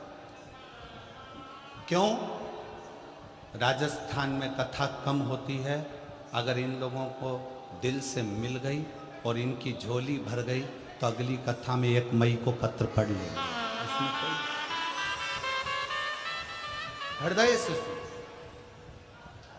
ये वो अमृत है, 7 दिन पूरा होने के बाद तरसोगे कि हमारे नजदीक में कथा होकर चली गई, मैं झोली भरकर नहीं ला सकी। अगर उस 2.5 घंटे की कथा को मैं अगर दिल से सुनकर प्रार्थना कर लेती, श्री शिवाय नमस्तुभ्यं बोलकर उसको अपना मन का भाव कह देती, तो शायद मेरी झोली खुशियों से 3 महीने के अंदर भरा जाती। और हम 3 महीने का भी इंतजार नहीं करेंगे। 17 तारीख को, कितनी तारीख को यहाँ कथा विराम है? 17 तारीख को यहाँ कथा विराम है। 1 मई को चालू है। शंकर जी को यहाँ बैठ करके कर जाना। 3 महीने का इंतजार नहीं करूंगी। 1 मई जो जयपुर में कथा है 7 मई तक, उसमें मेरा पत्र वहां मिलना चाहिए तो जानूं कि तुझसे विश्वास के साथ सुन, भरोसे के साथ कथा का रस तत्व ग्रहण कर। शिव कथा कह रहे। सिंहपुर प्रदेश में एक व्रती ब्राह्मण रहता था। वो व्रती ब्राह्मण साधारण नहीं था, उसका व्रत बड़ा प्रबल था। व्रत का मतलब यह नहीं होता कि आप भूखे रहो।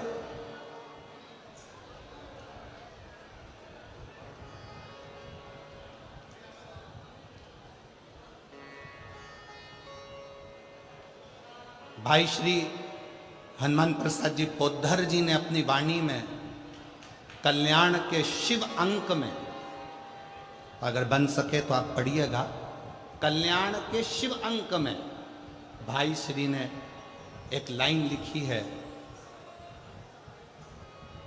भाई श्री ने अपनी वाणी में लिखा कि भगवान को पाने के लिए अगर तुम अपने दिल से एक बार अगर मुख से कह दोगे कि हे प्रभु मैं तुम्हारा हूं और तुम मेरे हो, बस ये बात अगर दिल से कह दी तो परमात्मा भी तुम्हारा हो जाता है और तुम परमात्मा के हो जाते हो।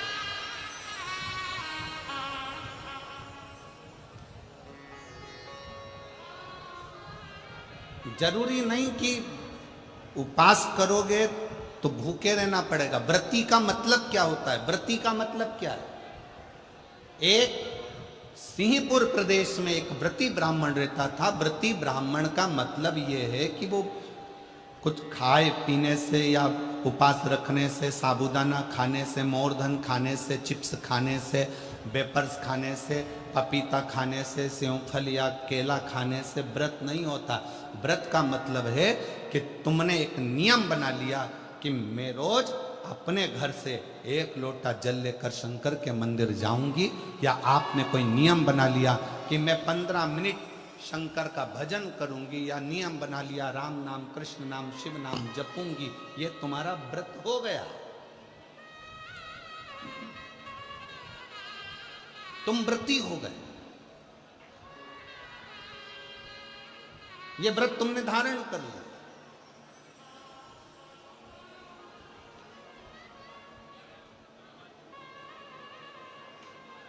कई माताओं ने नियम बनाया, रतनगढ़ की ही रहने वाली माताएं, कई माताएं रतनगढ़ की ही रहने वाली पंडाल में रह रही है, कई माताएं रतनगढ़ की।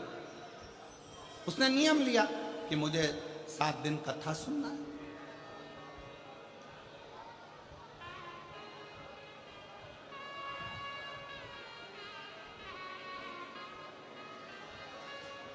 उसका नियम व्रती है।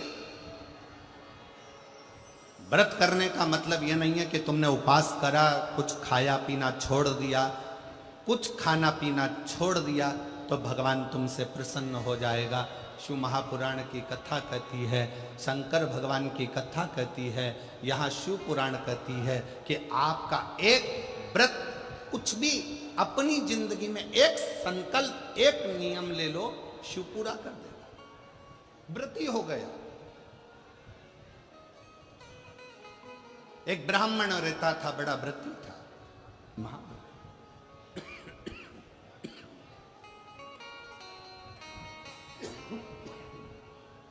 और वो महाव्रती ब्राह्मण, उसकी पत्नी और उसकी बेटी बहुत सुंदर थी। देवलोक की अप्सराएं उसके सामने फीकी थी। ब्राह्मण को ना पत्नी गिनती थी ना बेटी गिनती थी, ना पत्नी गिनती ना बेटी गिनती। खूब अपशब्द कहते, पत्नी ताना दे देती, आड़ा टेढ़ा बोल देती, अपशब्द कह देती। शिव महापुराण की कथा कहती है, तुम्हारे बच्चे घर में जन्म ले लेना, बच्चों का जन्म आपके घर में हो गया ना, तो पति से निवेदन है पत्नी को गाली देकर बात ना करे, और पत्नी से निवेदन है पति को अपशब्द कहकर बात ना करे, नहीं तो आपका बुढ़ापा बिगड़ेगा जरूर। बुढ़ापा जरूर बिगड़ेगा। कारण क्या है? आप अपनी पत्नी का आदर नहीं करोगे तो बुढ़ापे में आपके बच्चे भी आपकी पत्नी का आदर नहीं करेंगे। आप अपने पति का आदर नहीं करोगे तो बुढ़ापे में आपके बच्चे आपके पति का आदर नहीं करेंगे, और तुम दोनों का बुढ़ापा धीरे धीरे धीरे धीरे बेकार हो जाएगा। बेकार। सम्मान करो। अपने बच्चों के सामने कभी मत कहो कि तेरी माँ में अक्ल नहीं है।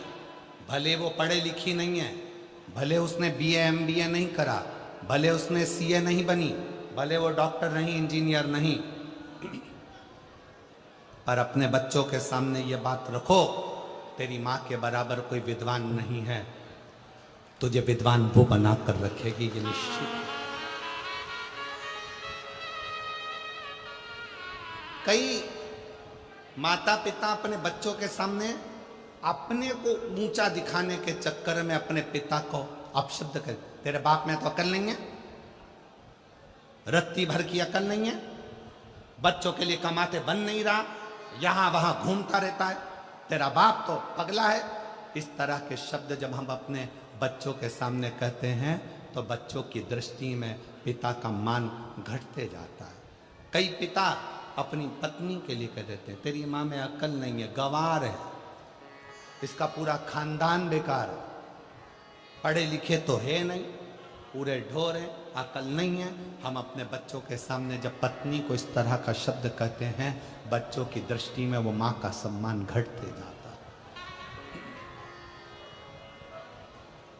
सिंहपुर प्रदेश के महाव्रती ब्राह्मण की पत्नी ने अपनी लड़की के सामने अपने पति का अपमान करना प्रारंभ करा, तो लड़की जैसे जैसे बड़ी होती चली गई वो पिता का अपमान करना सीख गई। पत्नी भी सुंदर थी, बेटी भी सुंदर थी। पिता ब्राह्मण ने विचार करा, मेरी बेटी बड़ी हो गई है, इसका विवाह कर देना चाहिए। बहुत अपशब्द कहती है, कम से कम माँ के चक्कर में ना रहकर विवाह होकर जाएगा तो ससुराल में थोड़ा सा आदर कर लेगी, थोड़ी संवर जाएगी। बेटी के लिए वर देखा, लड़का मिल गया, शादी कर दी। शादी करने के बाद मां से जो सीख कर गई थी, समझ गए क्या तुम लोग, रतनगढ़ वालों समझ गए? जो मां से सीख कर गई थी, मां अपने पति का आदर नहीं करती थी, तो ये विवाह करने के बाद अपने पति का आदर नहीं करती है, सीख कर गई।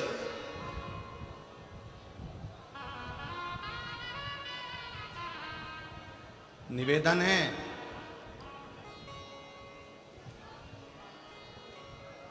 पहले के जमाने में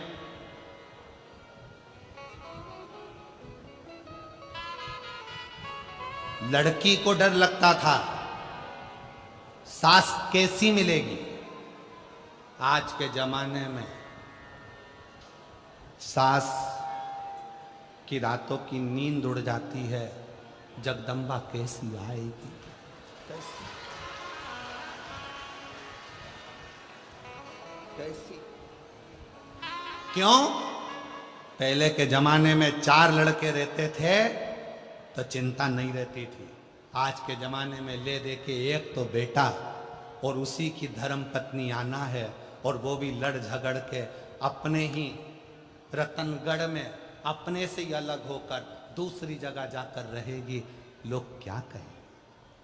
सोचना पड़ता, 50 बार विचार करना पड़ता।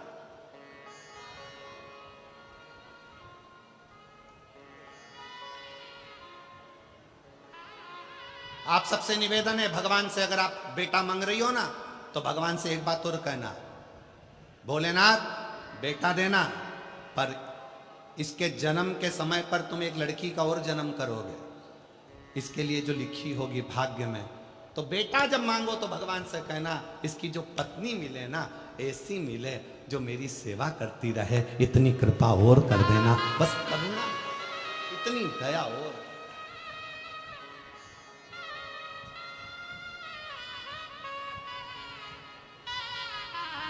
ऐसी मत भेज देना जो 24 घंटे साड़ी में तो पिन लगाए,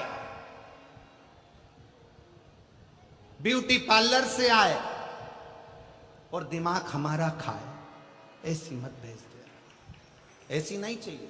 प्रेम परोसने वाली। बेटी ने अपनी मां से सीखा था, क्योंकि मां पंडित को गिनती नहीं थी, ब्राह्मण को, जो व्रती ब्राह्मण था उस पर शब्द कहती थी, ताना देती थी, गाली देती थी, आड़ा टेढ़ा करती थी, दिन रात कोसती थी, दिन रात कोसती थी। कोई दूसरा आता ब्राह्मण की पत्नी का आदर करता, सम्मान करता, तो ब्राह्मण की पत्नी उसको खूब सम्मान देती थी। उसके लिए अंदर जाके शरबत बना कर लाती, सुंदर सुंदर भोजन बना कर लाती, उसको खिलाती। पति बैठा रहता, उसको कुछ ना देती। यही कि यही लड़की ने सीख लिया और लड़की का विवाह हुआ, ससुराल गई। ससुराल में जाने के बाद वहां पर जो माँ से सीख कर गई थी वैसा ही कि वैसा ही क्रम करा। परिवार के बाकी के लोग आते तो उनसे हंस बोल कर बात करती, पति का अपमान करती, अपशब्द कहती। पति ने अपने परिवार वालों को बुलाकर कहा कि इसको इसके मायके भेज दो और ये वहां जाकर थोड़ा सीख कर आए। अब कौन समझाए कि जो सीख के आई है वही तो कर रही है, कौन समझे?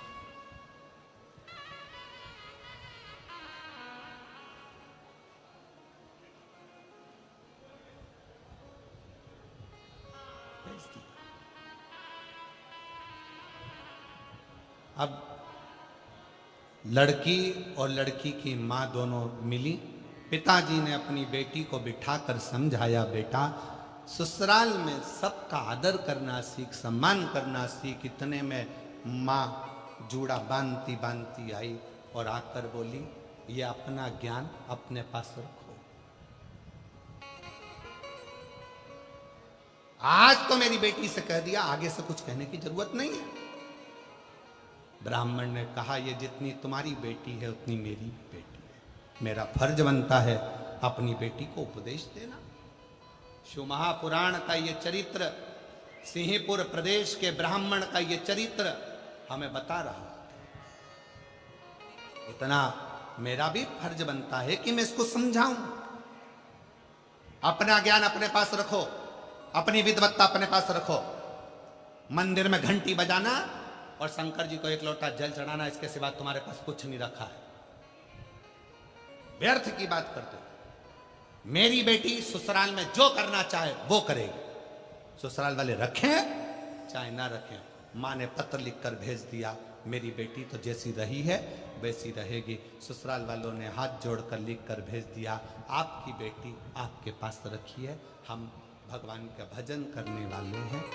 इतने में पिताजी ने हाथ पैर जोड़े तो माँ ने कहा कि अगर तुम उन ससुराल वालों के हाथ पैर जोड़ने गए तो हम यहाँ नहीं रहेंगे। और माँ और बेटी ने अपना दोनों का बैग उठाया, दोनों का सामान लिया और एक उसी नगर में दूसरे स्थान पर जाकर अपना झोपड़ा बनाकर अपना नगर बसा लिया।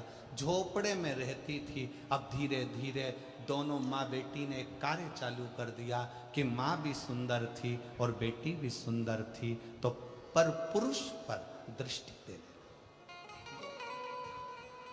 पर पुरुष पर दृष्टि। अब इनकी सुंदरता देखकर, माँ की सुंदरता देखकर पुरुष आ जाते, बेटी की सुंदरता देखकर, उनकी युवान अवस्था देखकर पुरुष आ जाते। छोटा सा झोपड़ा था, धीरे धीरे महल बनता गया, महल बनता गया, खूब अच्छा राशि ठाठ हो गया। ब्राह्मण वही शंकर के मंदिर जाना, झाड़ू लगाना, पोछा लगाना, प्रणाम करना, वही क्या कर।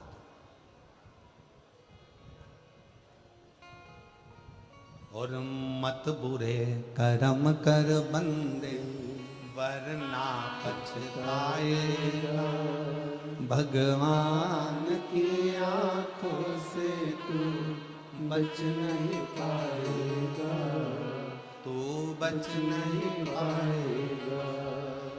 अरे ओ अज्ञानी मत कर नादानी, अरे ओ अज्ञानी मत कर नादानी। तेरे कर्म का फल भी तू ही पाएगा, जैसा किया तूने तेरे आगे आएगा। मत बुरे कर्म कर बंदे वरना पछताएगा, भगवान की आंखों से तू बच नहीं पाएगा, तू बच नहीं पाएगा। अरे ओ अज्ञानी मत करना दानी, अरे ओ अज्ञानी मत करना दानी। अपने कर्म का भोग अपने को भोग, अपने कर्म का फल अपने को, कोई दूसरा नहीं भोगने वाला, हम स्वयं हो। आपके ही रतनगढ़ के श्याम बाबा के भक्त श्याम बाबा की कथा कहने के लिए निरंतर तल्लीन रहने वाले श्री भाई मनुश्री जी यहाँ पधारे हैं। एक बार जोरदार ताली बजाकर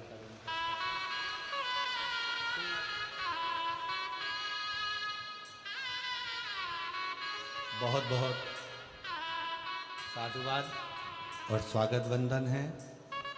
श्याम बाबा की बड़ी कृपा आप पर, जो आपकी वाणी से श्याम कथा संपूर्ण विश्व श्रवण कर रहा है। एक बार जोरदार ताली बजाकर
एक बार जोरदार ताली बजाकर भाई श्री मनुश्री जी का बहुत बहुत साधुवाद,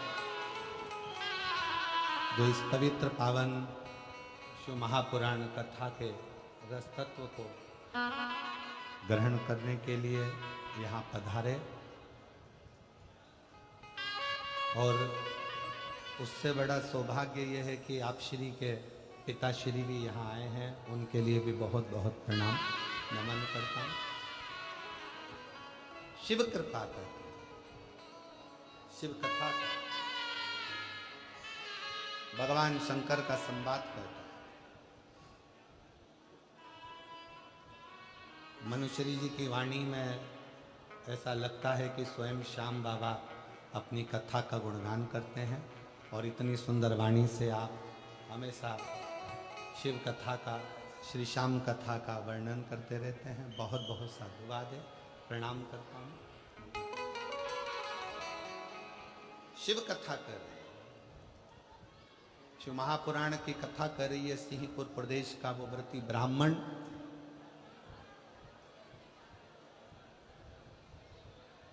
पत्नी और बेटी ने, दोनों ने गलत कृत्य प्रारंभ कर दिया, गलत कृत्य।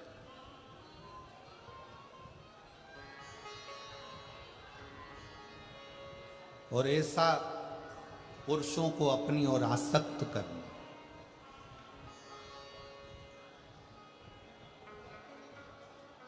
पुरुषों को अपनी ओर लेकर आना, ये उनका एक क्रम बन गया। क्यों दी परमात्मा ने सुंदरता? किस लिए सुंदरता क्यों दी गई? किस लिए प्रदान करेगी? शिव महापुराण की कथा कहती है, अगर भगवान ने सुंदरता दी है तो वो केवल गलत कृत्य के लिए नहीं, परमात्मा ने सुंदरता दी है तो ये दिखाने के लिए दी है कि आप सुंदर होने के बाद भी भगवान के गुणगान में लगे हो। मतलब ये दूसरे को प्रेरणा दे, दूसरे की प्रेरणा है।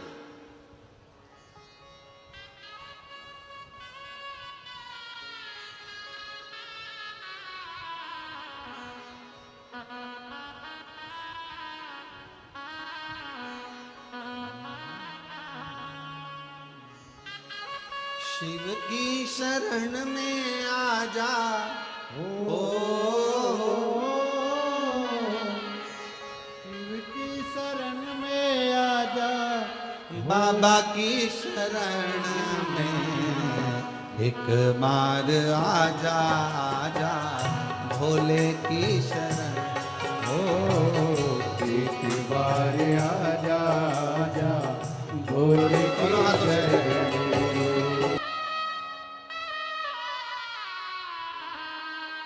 अपने मध्य में वृंदावन से पुराण मनीषी 18 पुराण का जिन्होंने कंठस्थ स्मरण किया है, ऐसे राष्ट्र को नई दिशा देने वाले परम पूज्य संत शिरोमणि श्री कौशिक जी महाराज यहाँ पधारे हैं। एक बार जोरदार ताली बजाकर उनका स्वागत वंदन।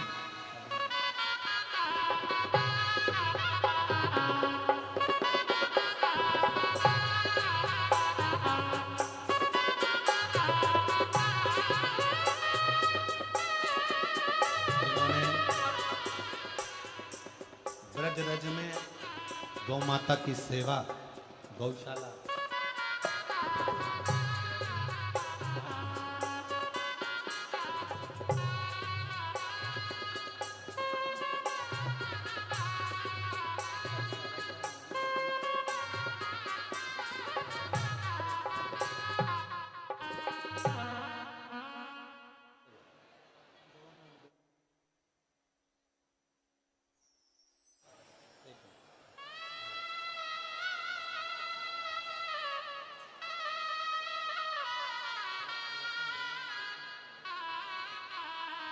एक बार जोरदार ताली बजाकर परम पूज्य श्री कौशिक जी महाराज जी का जोरदार ताली वंदन कर स्वागत।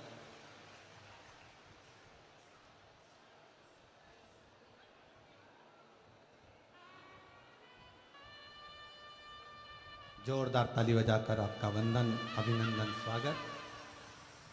जिन्होंने छोटे से निमंत्रण पर स्वीकृति दी और आज राष्ट्र के संतों का दर्शन इस व्यासपीठ के माध्यम से नज़दीक में हो रहा है। भाई श्री मनुश्री जी भी परम पूज्य संत शिरोमणि श्री कौशिक जी का स्वागत कर रहे हैं और उनका स्नेह प्राप्त कर रहे हैं।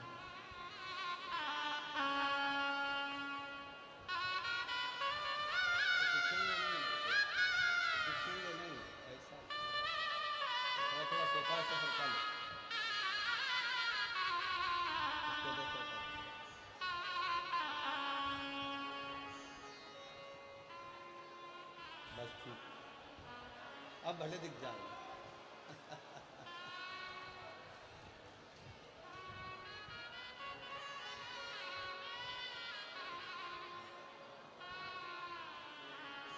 बड़े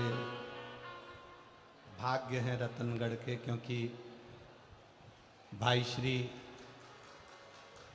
हनुमान प्रसाद जी पोद्दार जी की यह पवित्र भूमि है, जन्मस्थली है। ऐसी भाई श्री हनुमान प्रसाद जी पोद्दार जी की इस भूमि पर इतने संतों का आगमन होना और दर्शन होना, ये रतनगढ़ वालों का सौभाग्य है।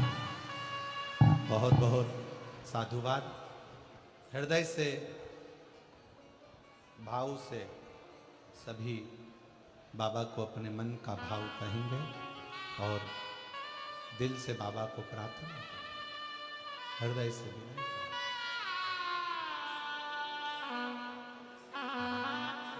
जिसको आता है साथ में बोलिएगा।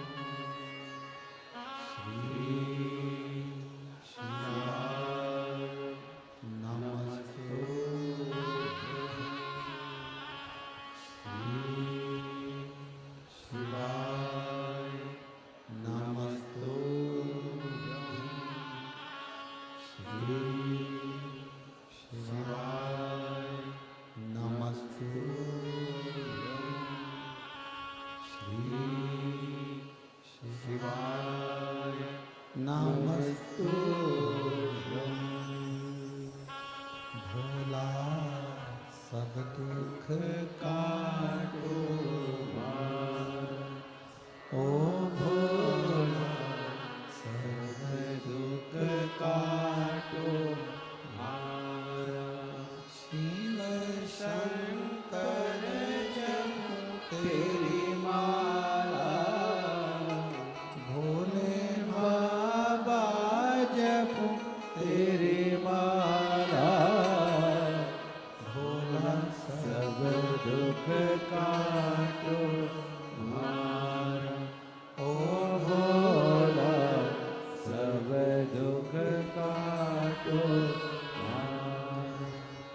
वेश है मंगल मंगलकारी, वेश है मंगल मंगलकारी। शमशान वासी हमारा, शमशान वासी हमारा, ओ भोला सब दुख काटो मारा, ओ भोला सब दुख काटो मारा।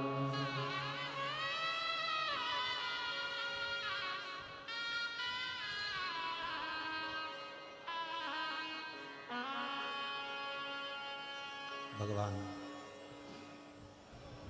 देवाधिदेव महादेव की कथा कर रहे, शिव कथा वर्णन कर रहे। एक छोटा सा संवाद पूरा होकर फिर संतों की वाणी का रसतत्व अपन ग्रहण करेंगे। सिंहपुर प्रदेश का जो व्रती ब्राह्मण है, जिसकी धर्म पत्नी बड़ी सुंदर है, बेटी बड़ी सुंदर है,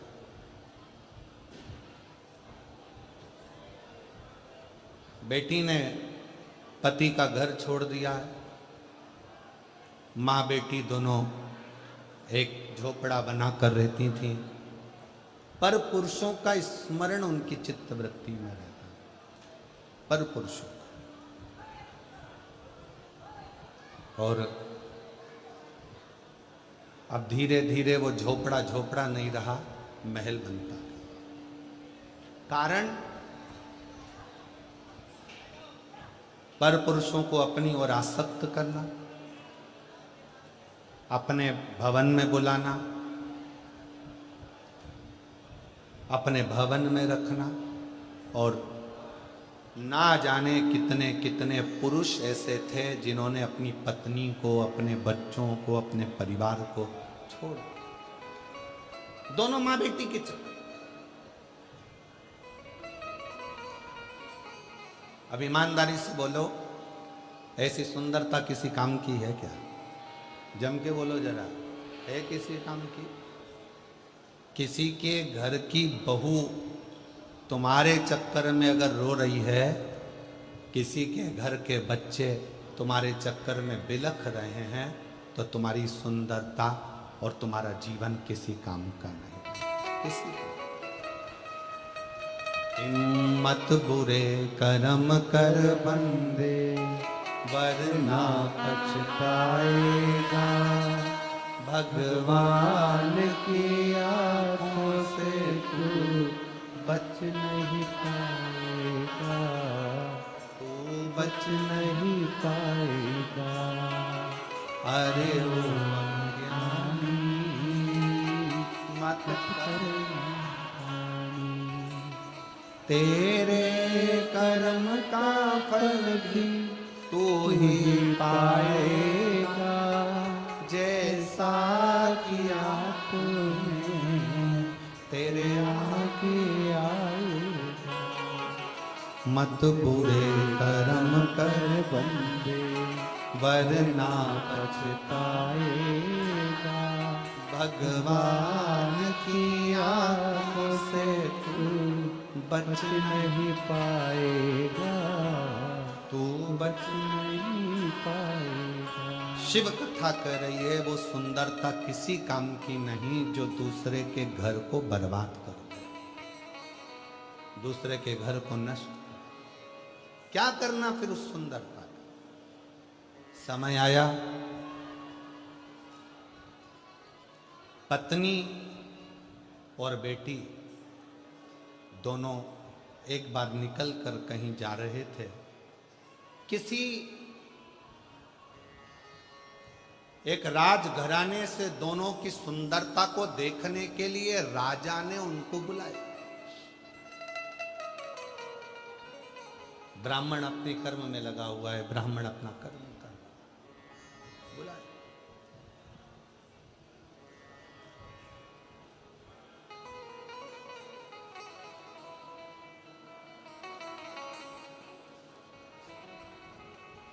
तब तक राजा भी उस सुंदरता को देखेगा।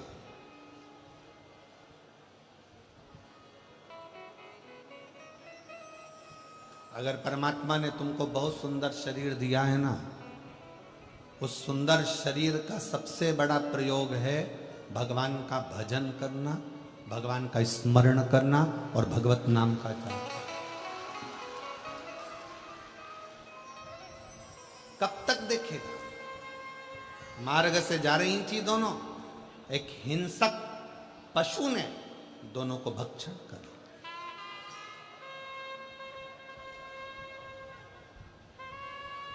दोनों के अब सामने हिंसक पशु खड़ा था। इनको लगा कि मेरी सुंदरता के अगर पशु भी मेरे अधीन होगा।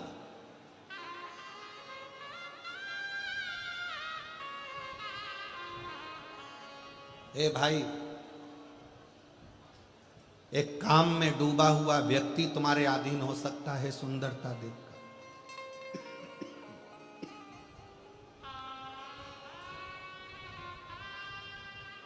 पर पशु तुम्हारी सुंदरता के अधीन नहीं हो सकता। एक बात हमने पहले भी कही, आज फिर कर दे।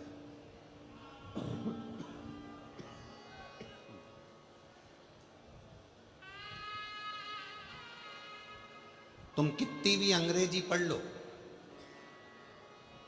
कितने भी वीआईपी बन जा, और कुत्ता तुम्हारे पास में तुम्हें काटने के लिए आए और तुम उससे कहो please please please please please,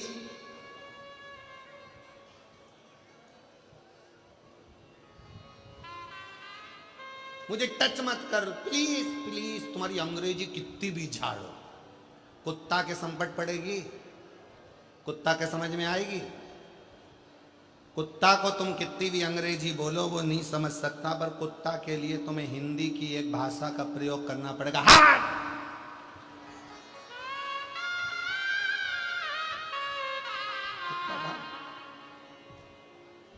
उसी तरह तुम्हारी काया कितनी भी सुंदर हो, कितनी भी सुंदर हो,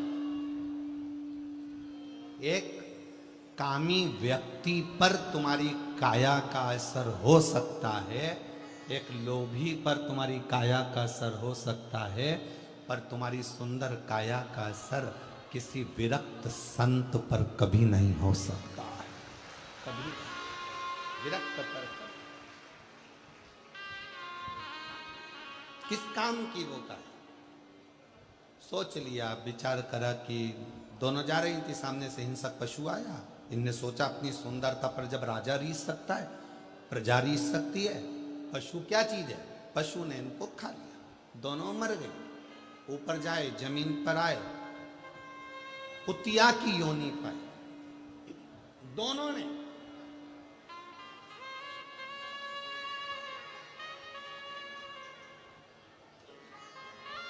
एक कुतिया की योनि दोनों ने पाई, और वो कुतिया की योनि भी कैसी थी? एक पांव कुतिया का टूटा हुआ था, कान कटा हुआ लटक रहा था, सिर पे उस कुतिया के पूरा घाव पड़ा हुआ था, कोई जानवर उसको खा गया था, उसमें सिर खुला था, कीड़े पड़ रहे थे। दोनों माँ बेटी ने जो कुतिया की योनि पाई, दोनों शरीर से सड़ रहे थे, दोनों। अब एक जन्म में तो तुम्हारी सुंदरता काम आ गई, अब अगला जन्म क्या बीत रहा? कभी कभी आप भी अगर मार्केट में जा रहे हो और तुमको अगर ऐसा कुत्ता नजर आता है, पाँव टूट गया, सिर पे घाव हो रहा है, शरीर जला हुआ है, शरीर पर इल्ली पड़ रही है, तड़फ रहा है, दिख रहा है, आप उसको पानी पिला दोगे, औषधि करा दोगे, सब कुछ करा दोगे, पर उसके कर्म का दंड तो उसको